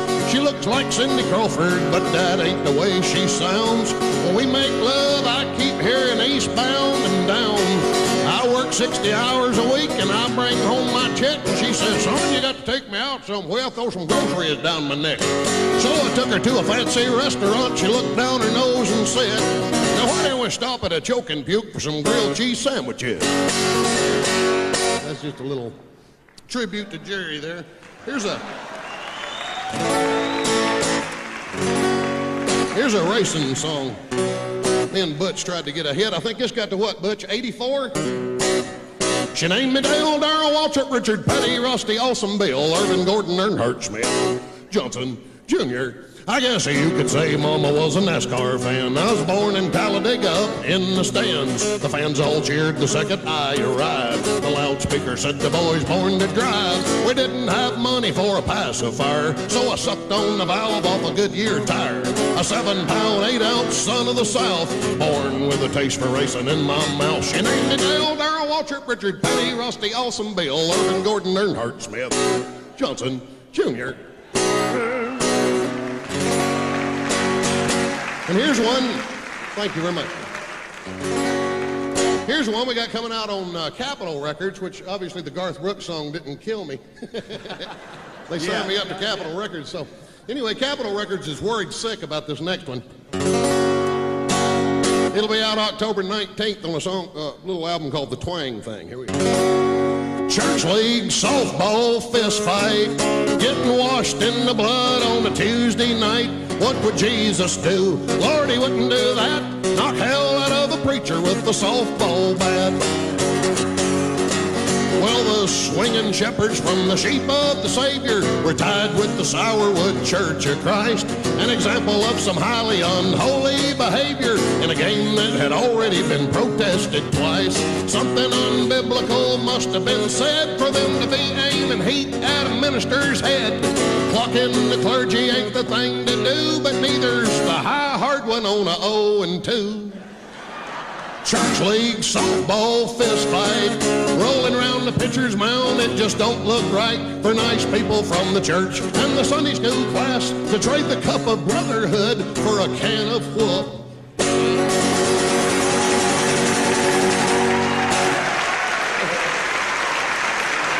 Thank you all very much. Thank you very much.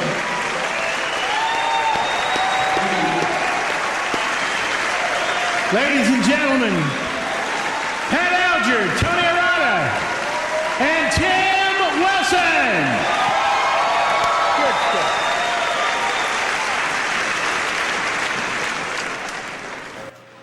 Okay, here you go. Scotty Katie.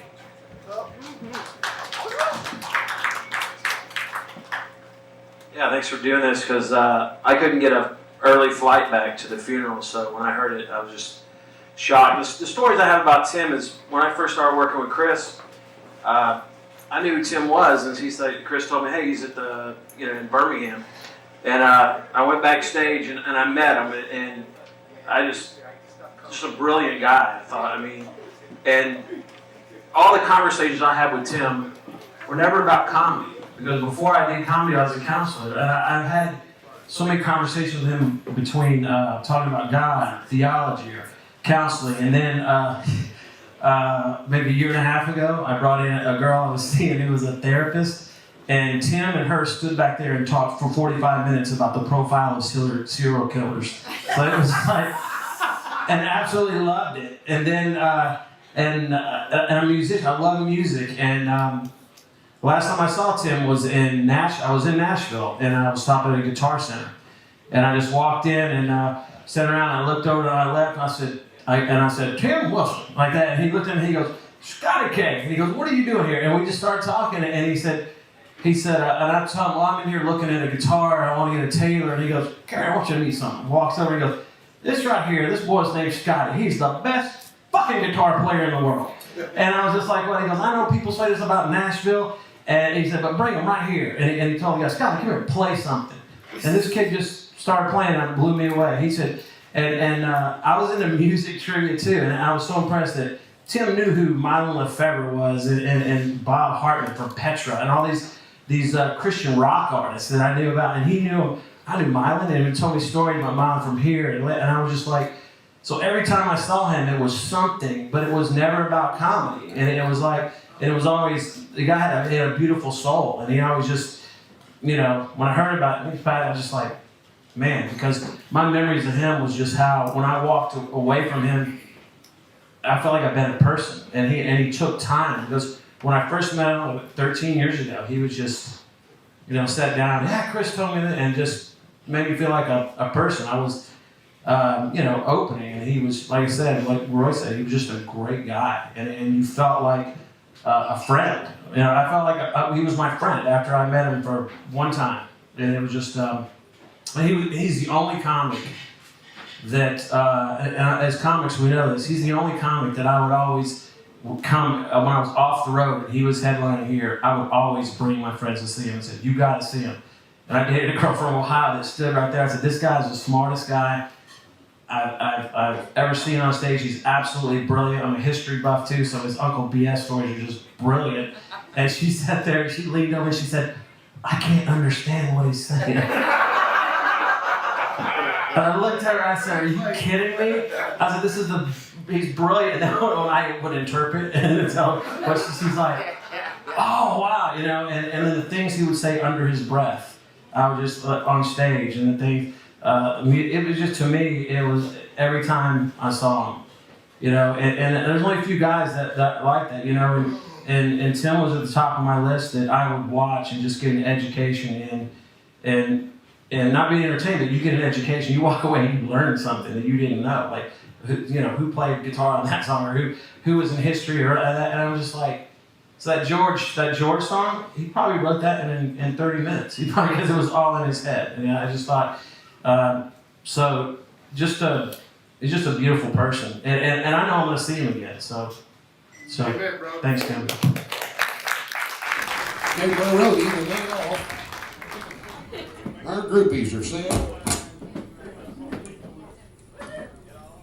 See, Landon? What are you, like Kenny Chesney?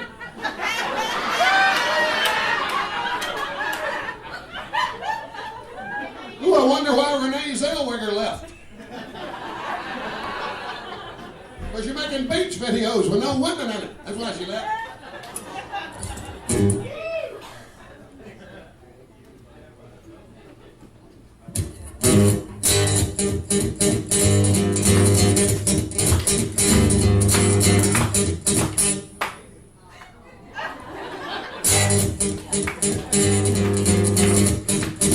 You can't touch this.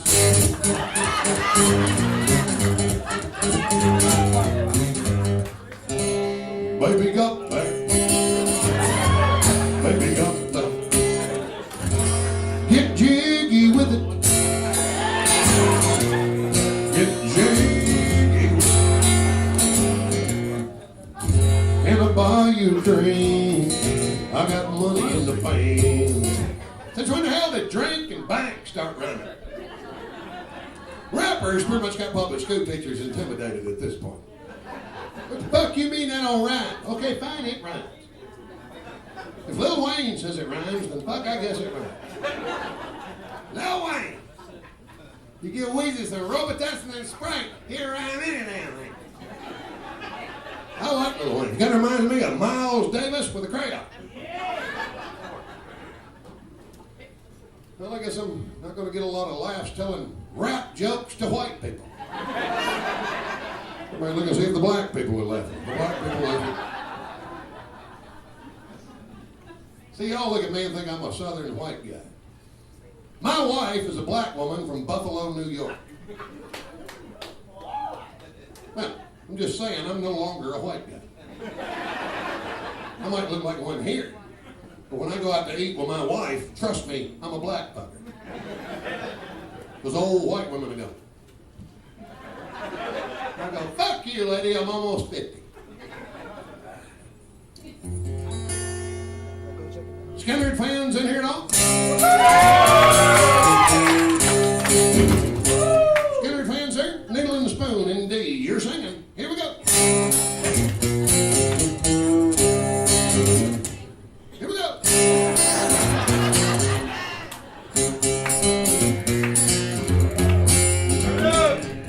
It's getting hot in here, so take off all your clothes. I'm gonna take my clothes off. And we sing Sweet Home Alabama all summer long. If Ronnie Van Zant was alive today, he'd beat the fuck out of Kid Rock.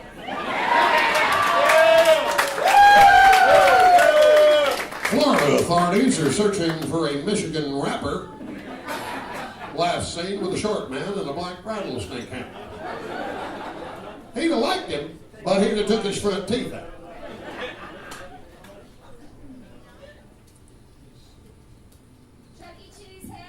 We'll get to that one, man. That was on an old album. I tried to actually think of some new jokes. Charlie Pride fan, man? Let me explain something to you, man. You know what irritates me about black people? They make such a big fucking deal out of Jackie Robinson, who broke the color barrier in baseball in 1947. Black people showed up and supported him, cheered for him, hoped he would do well, listened to him on the radio every night.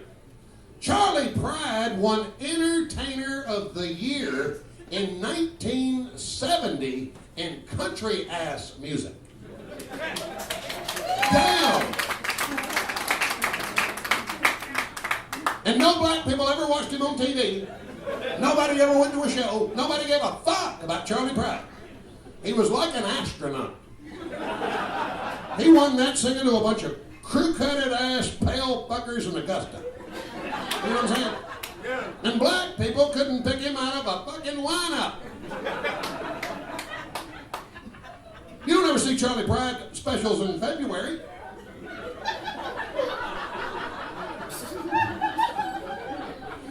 Is that black people laughing at the bar in the back? There'll be no mansions waiting on the hill with crystal chandeliers, and there'll be no fancy clothes for you to wear. Jump in here, man. Everything. Just play it over. Okay, let this tape run up. Here we go. I'm looking at Penske and Gray. Penske and Gray was the first comedians I ever saw at an open mic night, ever. When I went into a club in Atlanta and looked up on the stage, it was Penske and Gray were up there on the open mic night. And it's very, very rare now to see teams. This was back when a team could actually go out and, make a living. And but Daryl Penske was great. Mark Gray was kind of like Dan Aykroyd. I mean, I always think Mark Gray was caliber enough to be able to go to Second City and end up on Saturday Night Live. And Daryl's a very funny man too. Mark Gray was something. Now, one thing about Penske and Gray, they left me high and dry one time when we was out in the parking lot in Little Rock, Arkansas, and about 4 guys were wanting to beat the crap out of me, and those 2 assholes ran to the car and left me out there to fight them myself.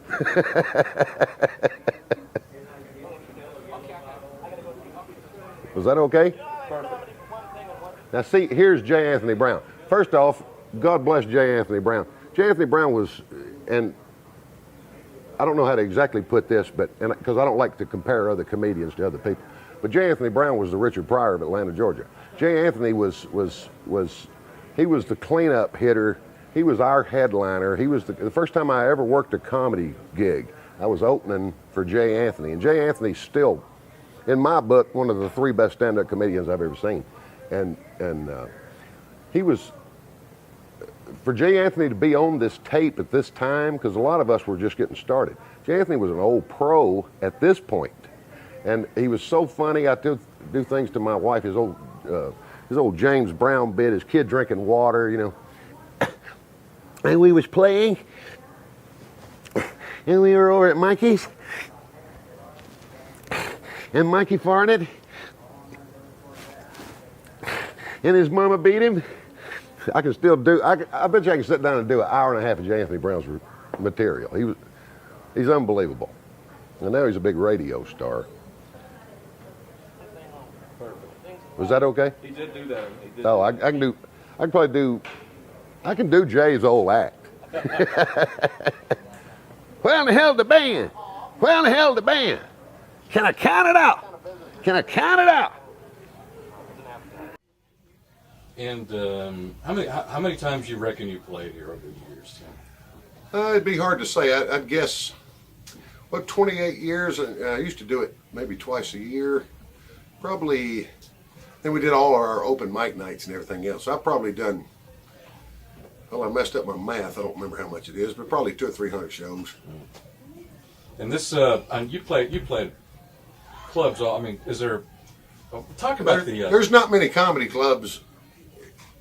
Well, up in New England and stuff like that, I haven't worked, but there's not many comedy clubs that I haven't worked in.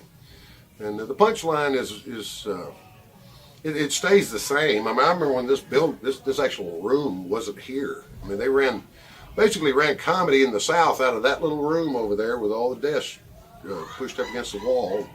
Ron D'Annunzio and Dave Monsanto and my manager Chris DePetta started this thing from the ground up, and I believe, I may be wrong, but I want to say maybe 81, 82. And Chris saw me over at another club it used to be down where the storage facility is now, down at Piedmont and Roswell Road. And I'd just run through the rain, and he heard me tell a couple of jokes and became my manager about a year later. But this is the second place I ever told a joke in Atlanta, Georgia. I could do a Richard Pryor impression, and I wrote about 3 jokes, and that's how I started. But in those days, you could go out on the road with 10 minutes. You know, make $300 a week doing the same 10 minutes over and over. And now I don't think I can say my name in 10 minutes. Move on to something else. All Travis Tritt songs in the same. Hey, girl,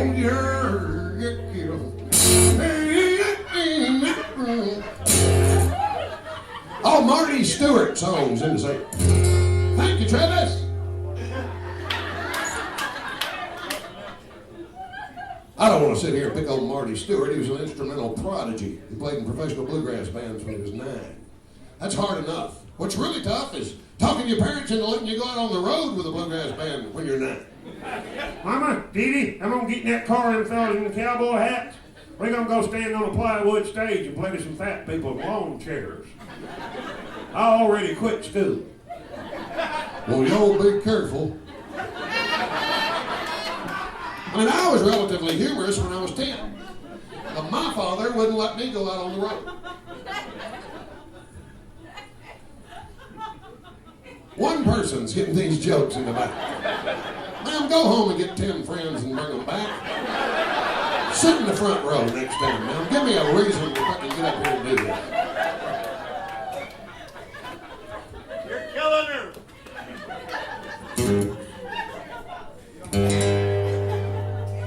Just all Neil Young songs in the same.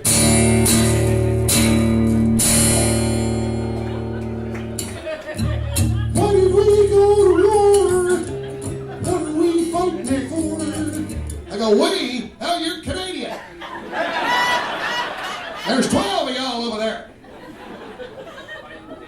All Bruce Springsteen songs in the same.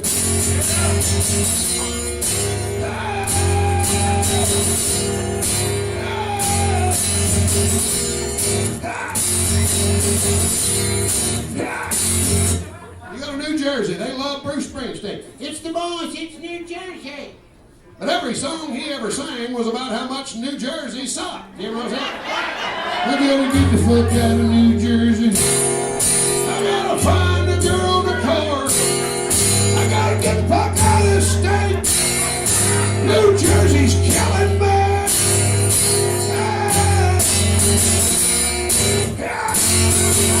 They make fun of the girls in the state. You know, Faye was a prom queen in my hometown. Last time I saw her, she gained 100 pounds.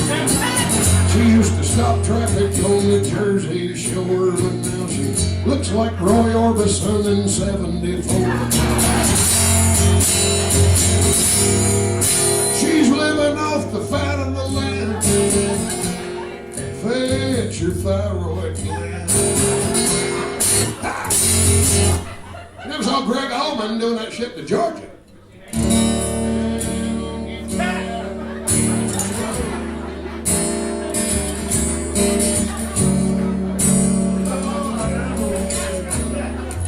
Anybody who ever saw the Allman Brothers knows exactly what I'm talking about.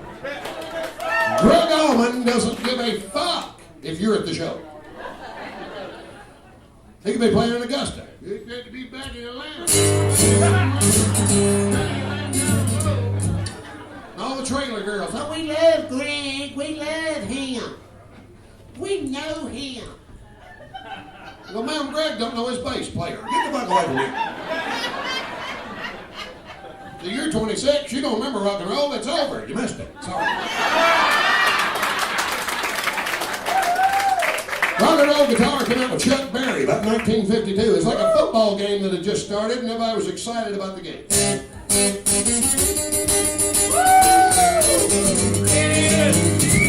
We're excited about the game. We're excited about the game. We're going to win the game. We're excited about the game. Now rock and roll is like a football game that's over. Everybody's hurt walking back to the locker room. It's your fucking road. My mom doesn't care. And my parents aren't even here. And my life sucks.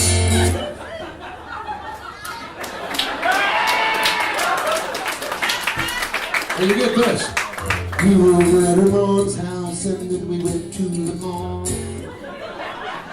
Imagine Greg Allman singing that.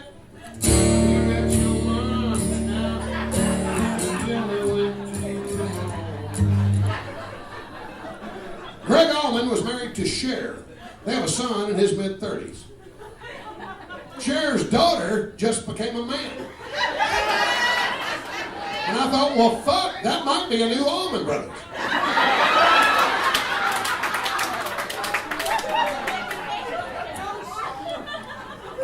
Play some stupid stuff. I love Greg Allman. Greg Allman's fucking man.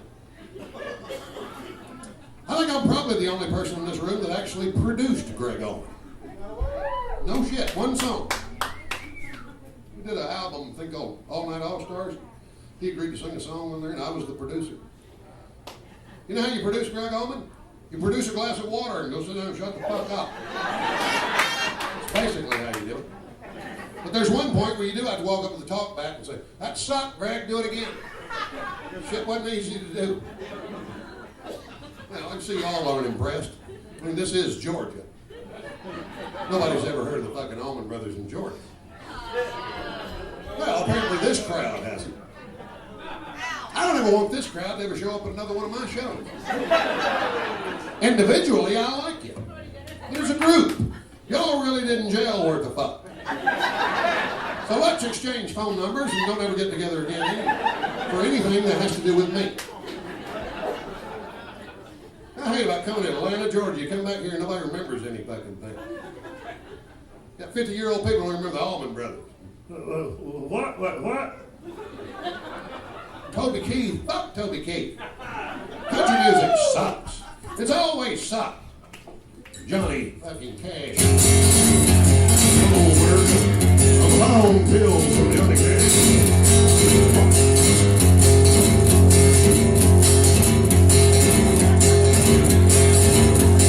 When his wife started telling him every move to make, oh,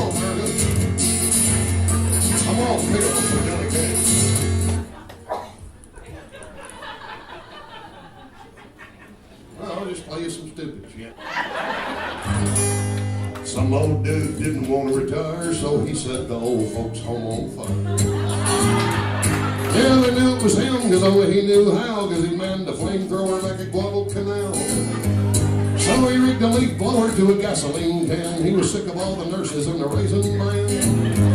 He made sure the old ladies got out all right, and then he burnt the fucker down on Thursday night. He had a lot of balls for a man his size. He was kind of hard to catheterize.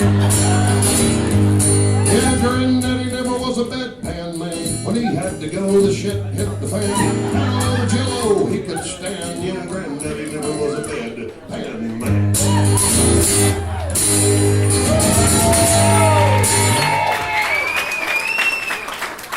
I think I actually invented that genre of music. Has anybody ever heard anybody ever sing a nursing home song? Did Prince sing a nursing home song? No. Did Johnny Cash have the balls for a nursing home song? No. That might be what I get my Lifetime Achievement Award for.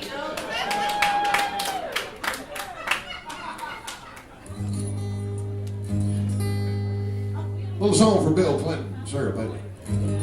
Suddenly Bill wants to go drill in Alaska.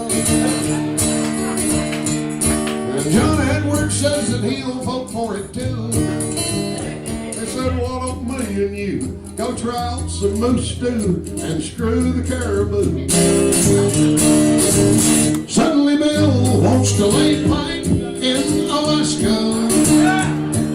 You know that well, Clinton went up to Obama and said, if you'll make my wife Secretary of State and keep her ass out of this country for 9 months out of the fucking year, I swear to God, I'll campaign for you the last 2 weeks. Then Obama said, we'll look at her record. We know she's highly qualified. We know she was a very worthy opponent.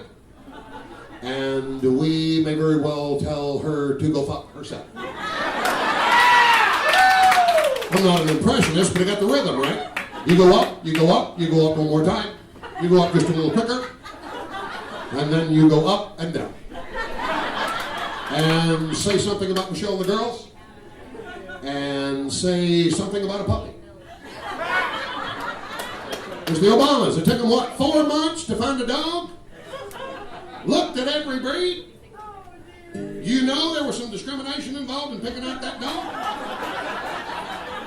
Because we're from Georgia, they could have just got a white dog.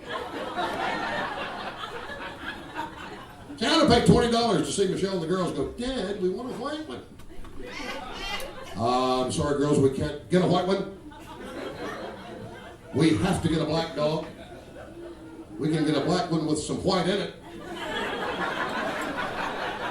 As long as it has papers.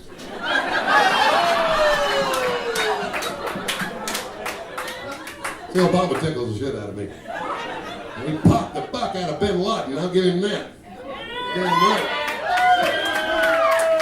What, sir? Oh, yeah, let's figure out a way how Obama didn't kill fucking Bin Laden. Oh, it's done way before Bin Laden. You know. I'm sure they planned to get Obama elected president years ago, sir. Let's wake the fuck up, sir. Seals went over there and kicked his ass the other night. Right, he just took the ground. We should have given it to George Bush, who didn't do dick about Obama. George Bush. Somebody said it best. They explained it to him the same way he explained it to us. Sir, you're going to have to calm down about this Obama thing.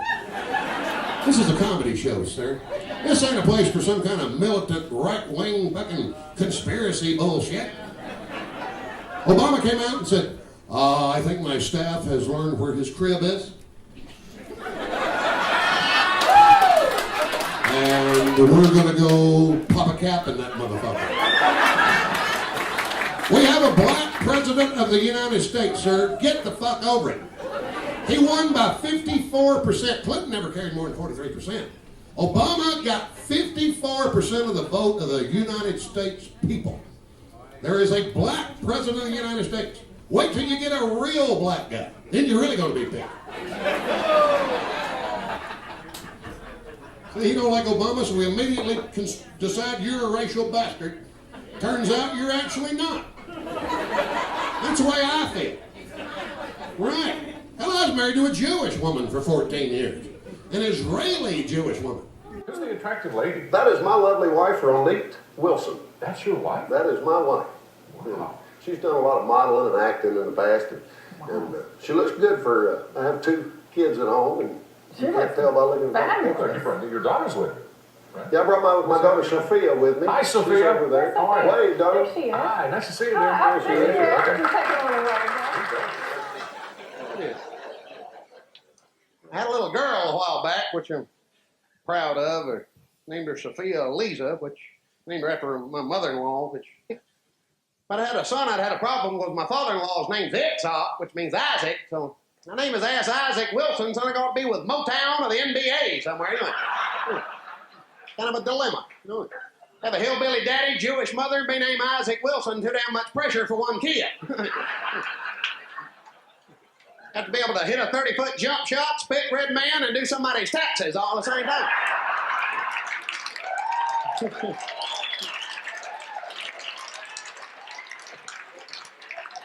Kind of a scary-ass thought there, ain't it, ma'am? Well, I guess that's enough of my private life. Well, Brother, Ari Wilson, look over here at your daddy. You just walk like Uncle BS. You just took a walk real slow like Uncle BS. That's the day everybody needs to remember what it was. You can sleep in. Which went over like a fart in a diving helmet. Had to get used to all this weird Mediterranean food, stuff called hummus. You know that? Hummus. Where are you from, man? You're from Atlanta? I was married to an Israeli woman. Her mother used to live with us. She was from Morocco. And she lived with me for 10 years. And she'd come down every day and go, Dean, would you like some hummus? Now she lives in a place called Sderot, Israel, which is 20 miles from the Gaza Strip. She gets bottle rockets shot over in her yard every fucking year. Now who the fuck's word for it do you think I'm going to take, man? An authentic Israeli woman who can cook fucking hummus? Or some woman that read it on a menu and it came out fucking cold? Don't be trying to correct the hillbilly, man. At your house, it's hummus. If you go to Israel and say hummus, it sounds like Hamas. You'll get everybody blown the fuck up.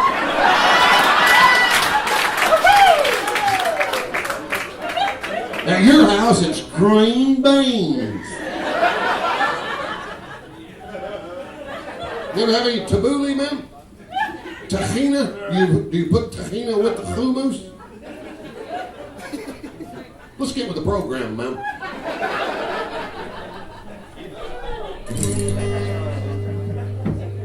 Let's move on to something else. Yeah.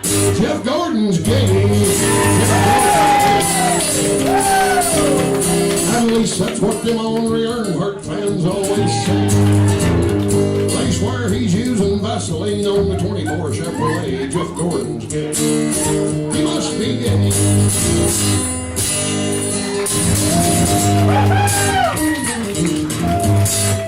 That's the only bluegrass lick I know. Here's all the Southern rock I know. Play Freebird. That mullet's entertained for decades. You know, there's so many of us here, and I know we all have stories to share. I want to bring Danny Simpson up because Danny rode with Tim for how many years? 8 years in a car with Tim Wilson. I know Danny can't tell too many stories, but he'll tell one or two that we can listen to, and oh my God, I can't imagine. You know, I know a lot of them. I don't know all of them, but a lot of them, and Danny has so many. But Danny, if you would please come on up and tell a story.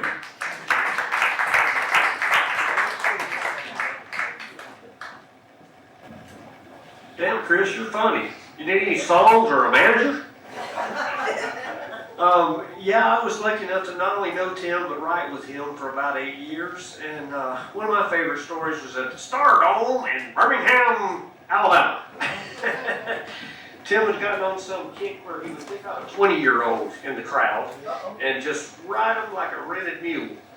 So this time the kid was sitting there, and Tim says, so we got some 20-year-olds in the crowd. 20-year-olds don't know shit. You're in here looking for a cosigner, aren't you, sir? And just railed this kid on and on. He said, gosh, how did it all get started? Man, I'm sorry, Chris. He's railing this kid. He said, you got any Lyndon Johnson records, sir? 20-year-olds don't know shit. Got any Lyndon Johnson records, sir? And the kid said, no, but I've heard of him. And Tim said, Lyndon Johnson was a 36th president of the United States, sir. You ain't got any records. He said, you get to school Monday and you tell your English teacher, or you tell your history teacher, he don't know shit. This kid was 17, I think he said he was. So he said, didn't you have a family? Didn't they ever go on a vacation? Tell your parents they suck. You don't know nothing. 17 don't know nothing. He said, where are you from, sir? The kid said, Napoleon, Alabama. Tim says, I got kinfolks in Napoleon, Alabama. The kid goes, yeah, I'm your cousin. That's one of my favorites. Another one was in Nashville. Tim was riding through a section of town that's known for studios. About every little house in this street is a studio. And they see two guys coming out of a studio. Tim is sure they're musicians. So he pulls his truck over and he rolls down the limb and he starts talking to this guy, Scotty Bratcher, greatest guitar player I've ever seen. You guys got to hear Scotty Bratcher. Come see Scotty Bratcher. It was Peter Frampton.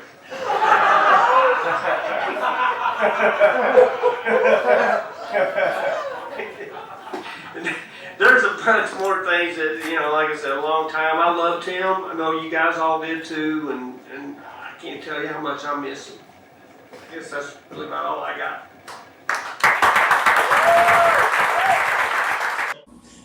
I went on the road with Tim for a couple years, and we just rode around, touring the world via every comedy club between here in California. And when we weren't doing that, we would take breaks and go in the studio and record his records, which I did the majority of those, which were a lot of fun.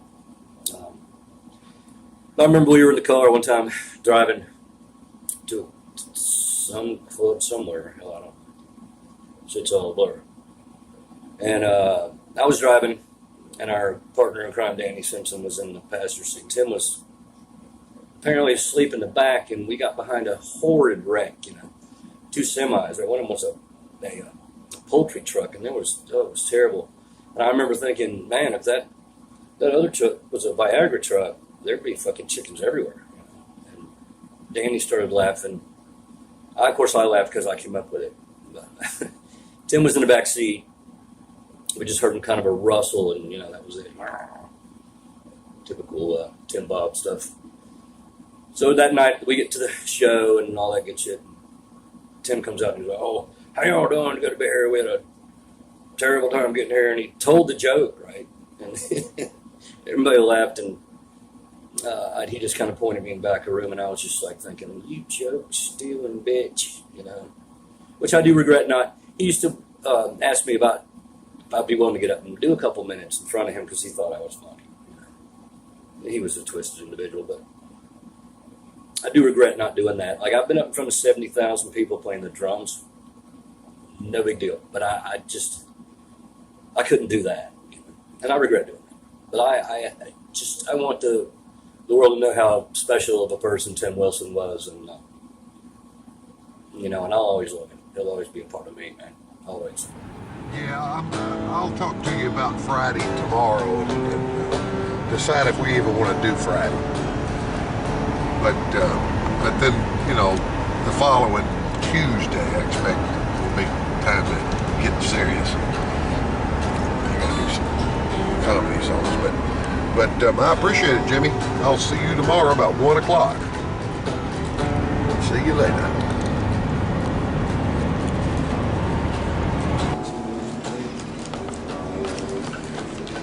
How's this shirt look? Looks nice. It'll have to do.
don't want to sit here and pick on gay people. They got enough problems without hillbilly piling on.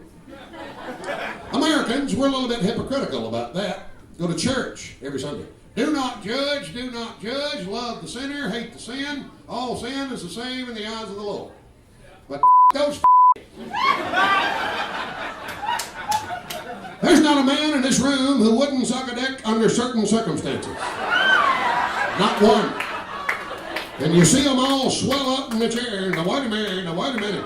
You do not realize your priorities in life yet, gentlemen, until you have found what you would gladly suck a dick over. Have you found yours yet, sir? Do you have children, sir? If somebody seriously threatened your children, you'd suck every dick on Hildebrand Road behind us to save their life, wouldn't you, sir? Of course you would. Why? Because you're a great father, sir. Mediocre dresser, great father.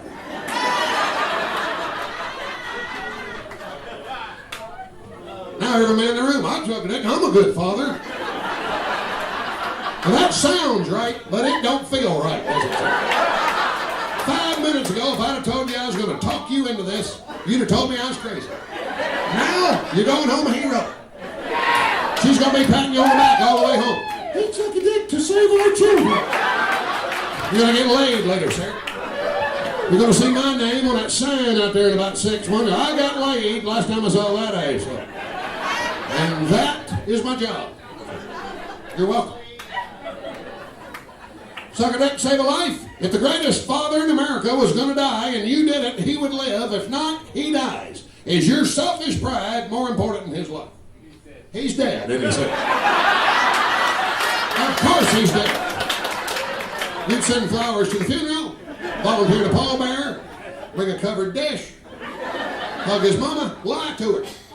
Say if there's anything we can do. Well, there's that one thing you could have done. See, I just watch television differently than a lot of people. I watch a lot of Trinity Broadcast Network with Paul and Jan Crouch, pink-headed Pentecostal lady. They have my favorite preacher in the world, Dr. Charles Stanley, Baptist preacher from downtown. Looks kind of like Don Knotts. You have a lot of overly self-righteous women on that show. My husband and I have been involved in our church for the past 47 years. We've never ever missed a Sunday morning or a Sunday night. I go, ma'am, would he suck a dick, save a life? Yes or no? We got a situation. We're not really looking for church attendance.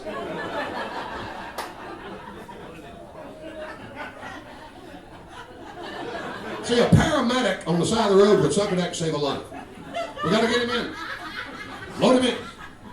A Marine would suck a dick, save a Marine. Not an Air Force person. But I don't even understand in this war, why do we even have Air Force people? They don't have an Air Force. So what are our Air Force people doing? Drinking. They don't have a Navy. And we can't beat them. They don't have Marines. You ever notice that we can't ever beat anybody who doesn't have equipment? If you don't have equipment and don't have any schools, we can't fucking beat you. If you got equipment, we'll take your ass out in a week and a half. Bam! No equipment, we're fucked.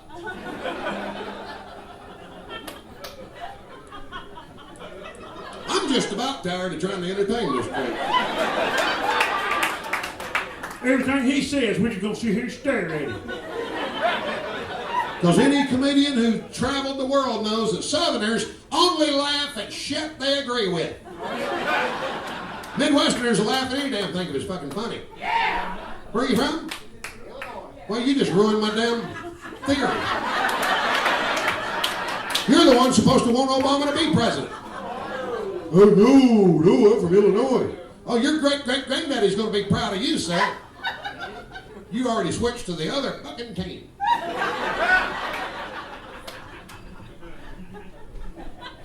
Illinois. That's about a red light district of a fucking state. I'll say that. 'Cause I've been to Sauget, Illinois. A lot.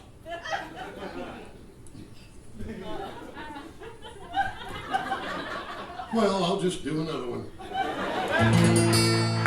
Here's a little song that's got 1.5 million hits on YouTube. I got all cocky and arrogant about it. Then I found out a woman walking her ass across a laundromat parking lot got 10 million hits. That's self-deprecating humor. You better enjoy it because there won't be a lot of it.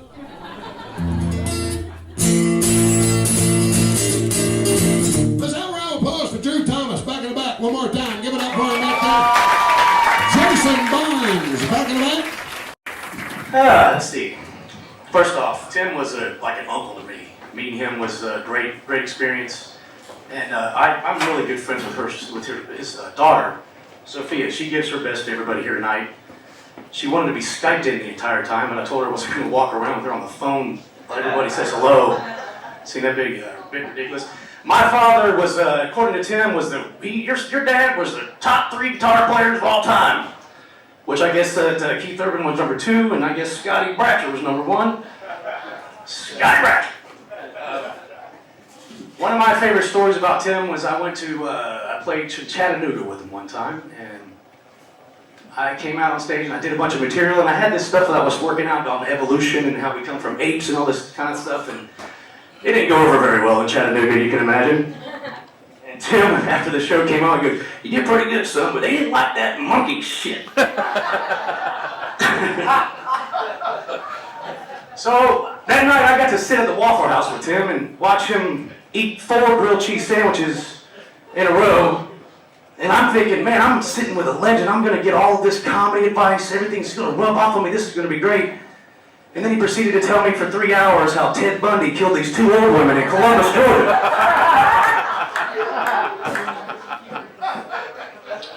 Didn't see that coming. The guy was a fucking genius. And we're all going to miss him. And Deidre, oh my God. What a great man. What a great man. And his voice is going to stay in our heads forever because that accent, you can't wash that shit out. But love you, Tim. Love you guys. Thanks for having me up. Y'all have a good night.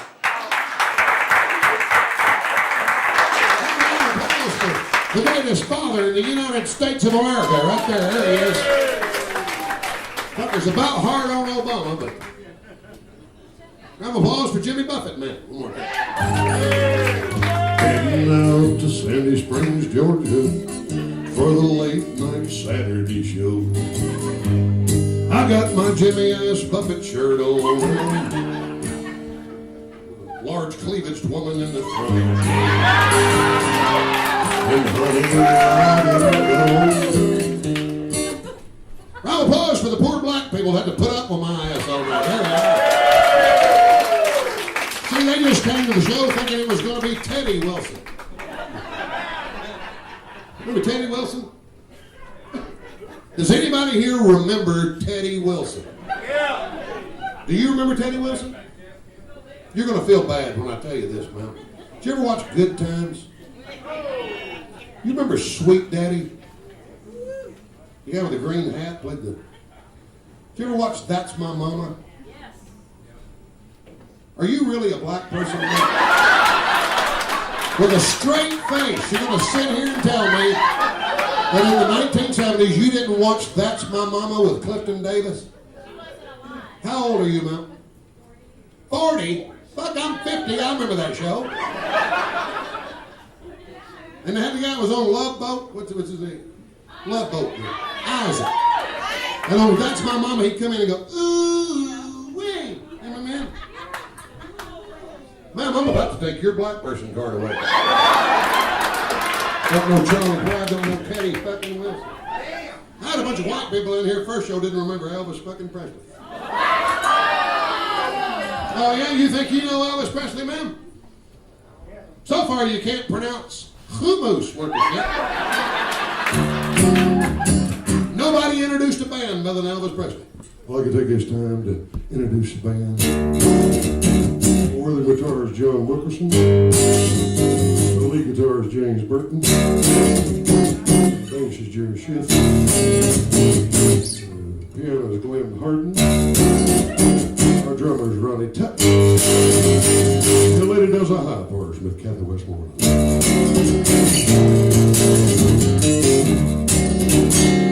Shady Summer and the Staffs Quartet. Our conductors, Joe Grisho. And the man that brings me my scars and water. Who brought Elvis Presley scars and water, man? Hair and makeup. Not hair and makeup. He was a background singer. The man that brings my scars and water. Mr. Charlie Hodge. I used to be 11 years old, laying on a throw rug going, fuck, I wish I was Charlie Hodge. Just to hang around with Elvis, women screaming, panties flying, fuck, I wish I was Charlie Hodge. And I'd turn that off and turn on Teddy Wilson on That's My Mama. I am disappointed in this crowd. This may have been the worst Saturday I've ever done at the Punchline. Not y'all, the first crowd was really bad. Y'all were actually a pretty good crowd. But I'm just not really that impressed. I mean, this has pretty much turned into a seminar. More than a comedy show. See, I used to do the easier jokes. You know, like Danny Cook. You ever go to Burger King? You ever go to Burger King? No, we never been to fucking Burger King. I'm here to try to get past all that. And, you know, I don't really want to do 100 things in the coloring book and sell it at Cracker Barrel. You see what I'm saying? I mean, I'm not here for y'all. I'm here for therapy. This is just therapy for me. Well, I'll play you that song and get all in.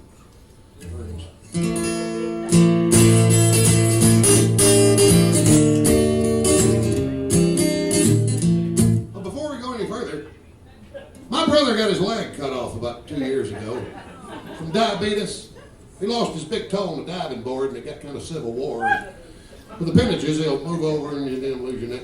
And he always tells girls, "No, I got it bit off by a shark." I go, "A shark my ass. A shark won't eat 32 catfish in one sitting." So he's 6'2" and 5'8".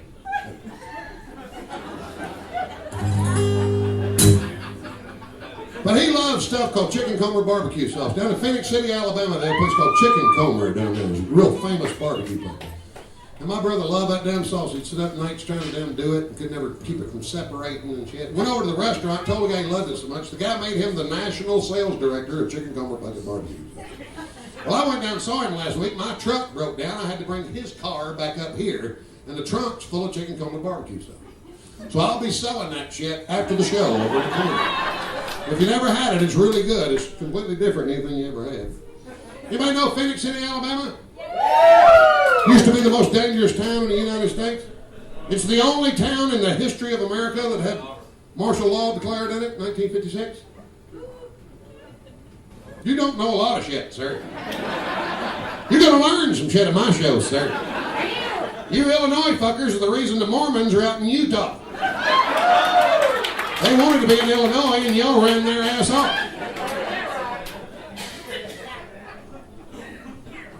I had 2 Louisiana fuckers in here last night. I threw both of them out of the place.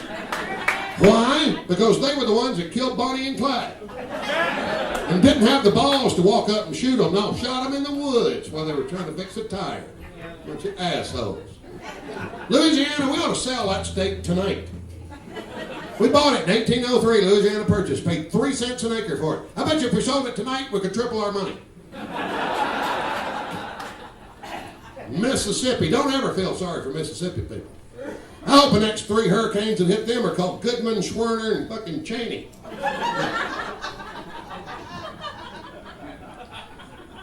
See, I'm from Georgia. We hate Florida people. Blackers who grew up our whole lives wanting to go to Florida. Oh my God, we're going to get to go to Florida. Put a float on top of the car. Drive 6 hours. Get there. Do you have a hotel room? Yeah, they're $100. Unless you want to be near the water. Then they're $400 fucking dollars. No, we don't want to be near the water. We want to sit in a hot-ass asphalt parking lot with a float on top of the car and finish up these pecan logs we got in Valdosta.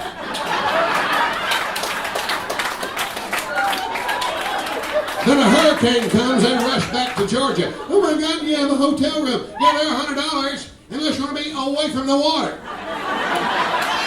And then suddenly we're gougers.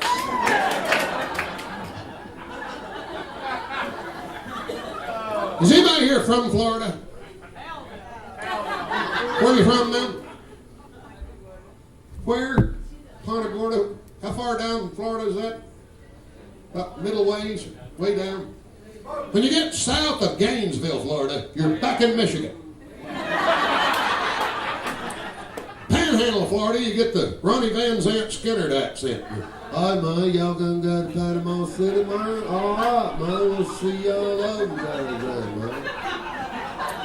South Georgia, everybody talks about Jimmy Carter. Nobody has any R's in the words, and they all sound like they'll get the fuck beat out of them. Which was pretty much his M.O. the whole time he was president. North Georgia, everything got an R in it. Put the back tire in your car there, pull it back around there. They don't say y'all, they say yuns. Yuns, put the back tire in the car there, pull it back around. Yuns. Alabama, you open your mouth up real wide like this so they can see every tooth in your fucking head. Are y'all going on Wednesday night or Thursday night? I think I'll go Thursday because I got a dental appointment on Wednesday. Mississippi, everybody talks like Elvis Presley. You just can't quite get it out. You got that little stutter. Jimmy Swaggart had that. He's from Louisiana, but he acts like he's from Mississippi.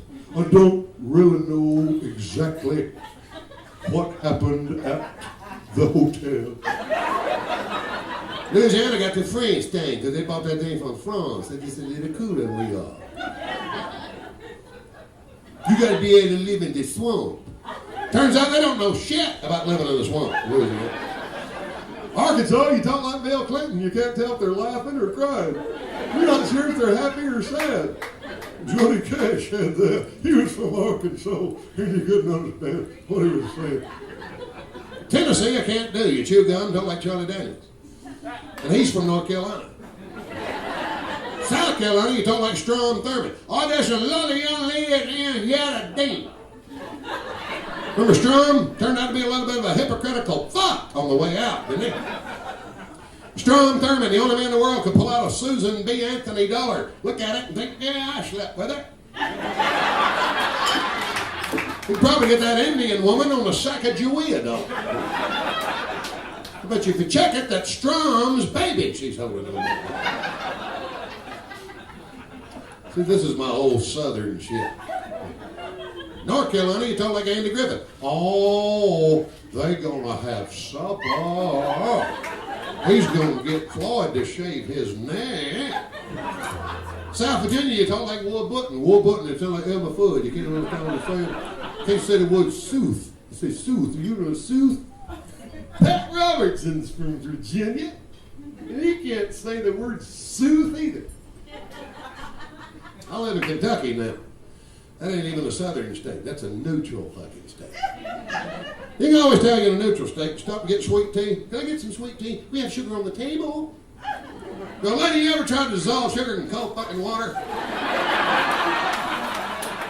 We got a thing in the South, man, called meth labs.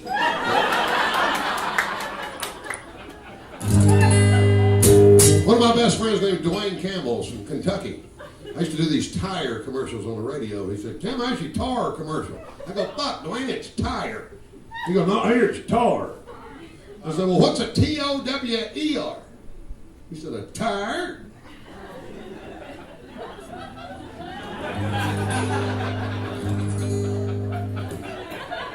See, I can tell by the way y'all are just chuckling at this.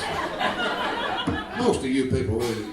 How many of y'all are actually from the South? No, I'm not talking about moved here. I'm talking about fucking Southerners.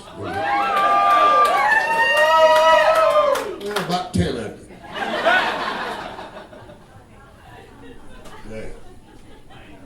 Well, I'll just keep going. You have more to say, ma'am? You're good? You all okay over there? Ma'am, this ain't some sort of hostage situation or anything, is it? You're here on your own free will right now. You weren't trying to come out of the Best Buy and a dark van pulled up. Poor man won't leave that poor woman alone. Got a Motel 6 coupon smoking in his pocket right now, man. It's not. Don't forget about that barbecue sauce.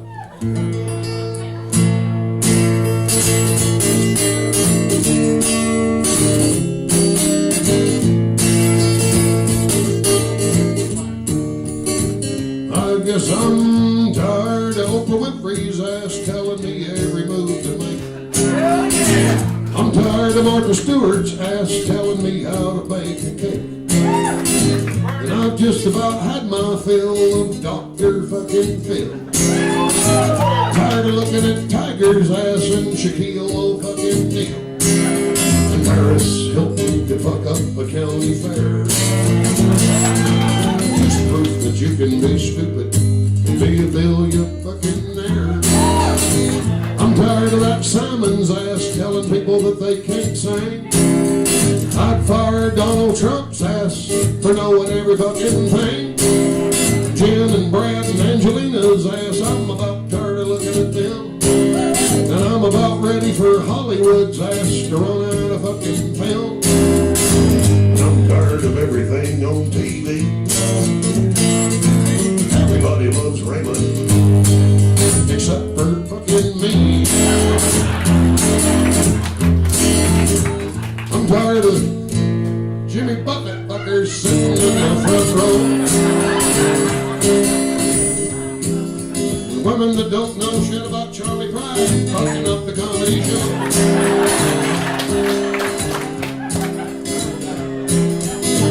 Kinda tired of my own ass singing this fucking song. There's a lot of people's ass I'm tired of, but the list is too fucking long, and I could be wrong. Well, I could be wrong. God bless you. Have a good evening. Thank you very much.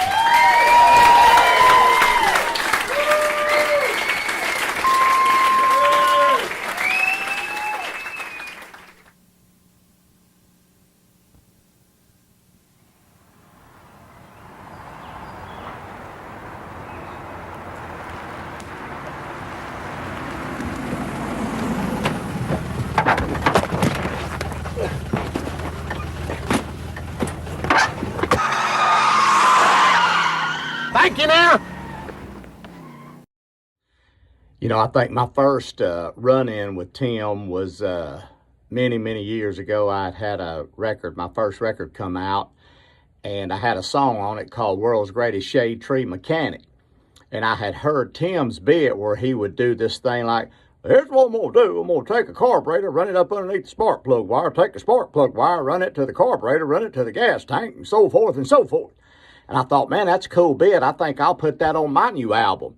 And I thought, well, since it's been recorded, surely it's, you know, fair game and I could use it. So I put it on my album, put it out, and it got played on radio. Well, I was doing a show one day in Indiana, and I heard a pounding on my door, and I thought, that ain't room service.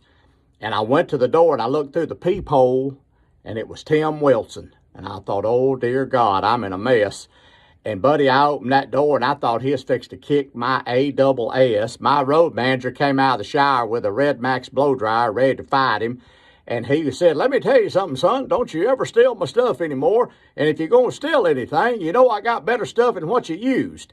And he hugged my neck and said, welcome to the business. And, man, it was awesome. But I'm going to tell you, my heart dropped through my nutsack, because it scared me to death. But we went on to be good friends, and Tim actually let me record the Ricky Tidwell's Mom Was Gonna Play Football, which I thought was one of the most brilliant things I'd ever heard at that point. Still to this day, one of the best songs I think's ever been written in the comedy world. So I was privileged to get to cut that. My version wasn't as good as Tim's, but it was pretty close. But I'm going to tell you right now, man, it was great to become friends with Tim, and although he did scare the teetotal piss out of me at a motel room in Indiana one time. Take care. See ya. You know, if you were in Columbus, Billy told you a lot of stories about Tim, and basically helped Billy grow up. He taught him how to be a comedian. He taught him how to be a man. He taught him so many life lessons that Billy's now passing on to other comics and other people while he, he's doing his thing. The one thing he always remembered, when it comes to fans, Tim would stand and sign CDs or pictures or tape pictures and sign whatever you had for as long as you could possibly do it. He would just sit there and, sometimes it was like there's 200 people in this room, and they're not leaving until they get your autograph or have you sign something or take a picture with you. And he would stay there for every one of them. And that's patience, man, but it also, he knows who his fans were. These are the people that loved him and wanted to see him and wanted to watch him. And that's, one thing that I always respected about Tim. He always cared about his audience, and later on they kind of turned on him a little bit, they were like, well, we don't get him that much anymore, but, Tim was set in his ways. He decided that the way he was going to do it was the way he was going to do it, and no matter what, it was his way. After he got a little bit older, he said, well, I know what I'm doing, and what I do is the right way. And we had some disagreements about that sometimes, but you're never going to change what Tim feels. He was the stubbornest man I have ever met in my lifetime, okay? And I'm sure everyone here will agree with me.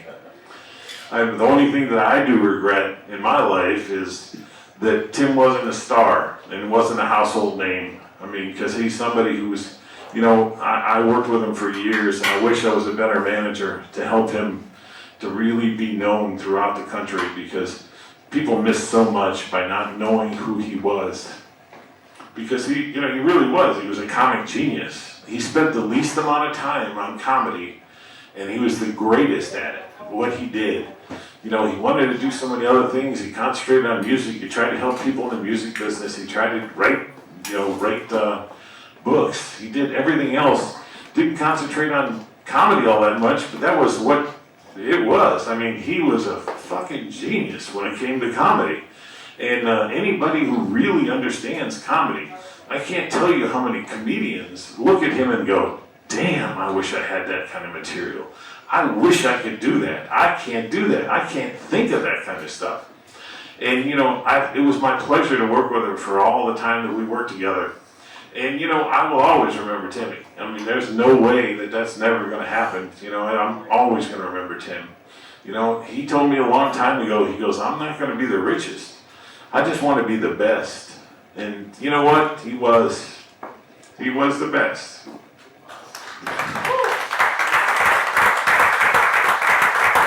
Thank you all for coming tonight. And, we'll have a drink at the back bar, okay? Thanks again.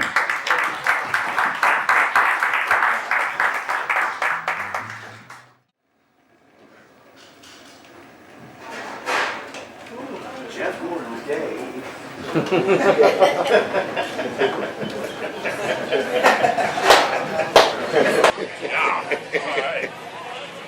Well, before you put it up, I got. I'll let you play you the one that closed the show with.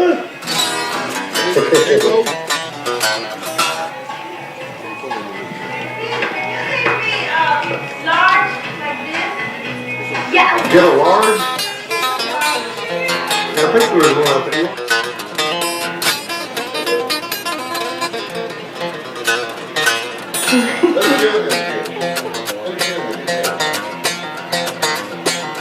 Dwayne.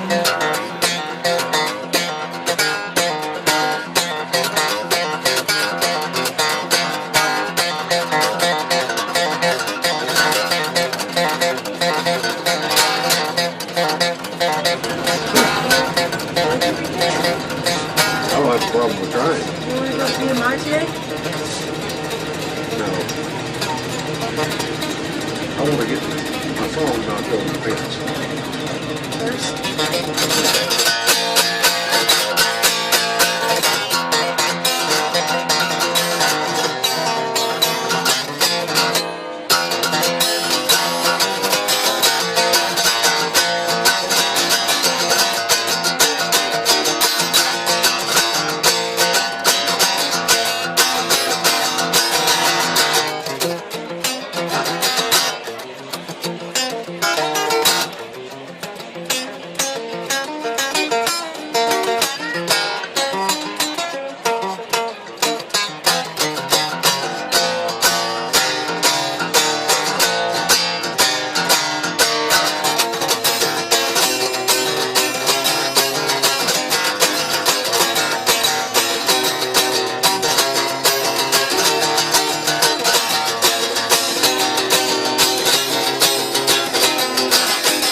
What's your name?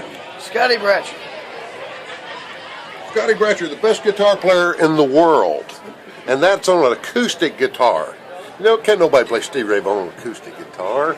It's unbelievable. You put him on an electric guitar, he'll blow your fucking mind. So says Tim Wilson. So says Tim Wilson, and on this one, Tim Wilson is correct. He's as good on a guitar. I think Jim Carrey, I don't think there's anybody who can go after Jim Carrey. They might be able to. But he's to a guitar what Jim Carrey is to a comedy. It's amazing.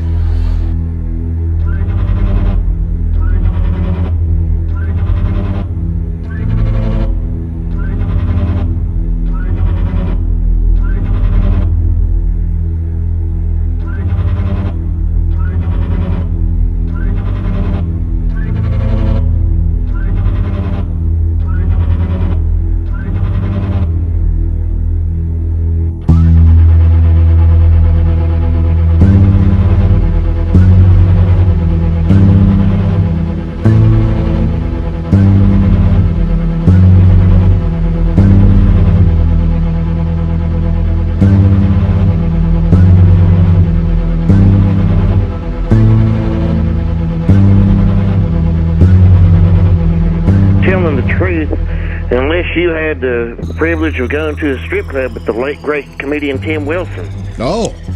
Yeah, Tim and I were at a strip club one time, and it was one of them places where the strippers come off the stage and start working the room like Jehovah's Witness. Sure. So this dancer comes off the stage. She walks up to Tim and says, "Would you like to tip me for my dance?" And Tim said, "No, ma'am, but if I change my mind, I know where to find you." Donnie, that's an excellent Tim impression. I can't say for sure, but I think she quit on the spot and went right back into retail the next day. Oh, boy. I know where to find you. I swear to God, say what you want about Tim, man. Somebody had to break the chain. He not only changed her career, but most important, he saved me and the rest of us $2 in pity tipping. I swear to God. That's how you make money grow. I gotta go. That's wonderful, Donnie. Thank you very much.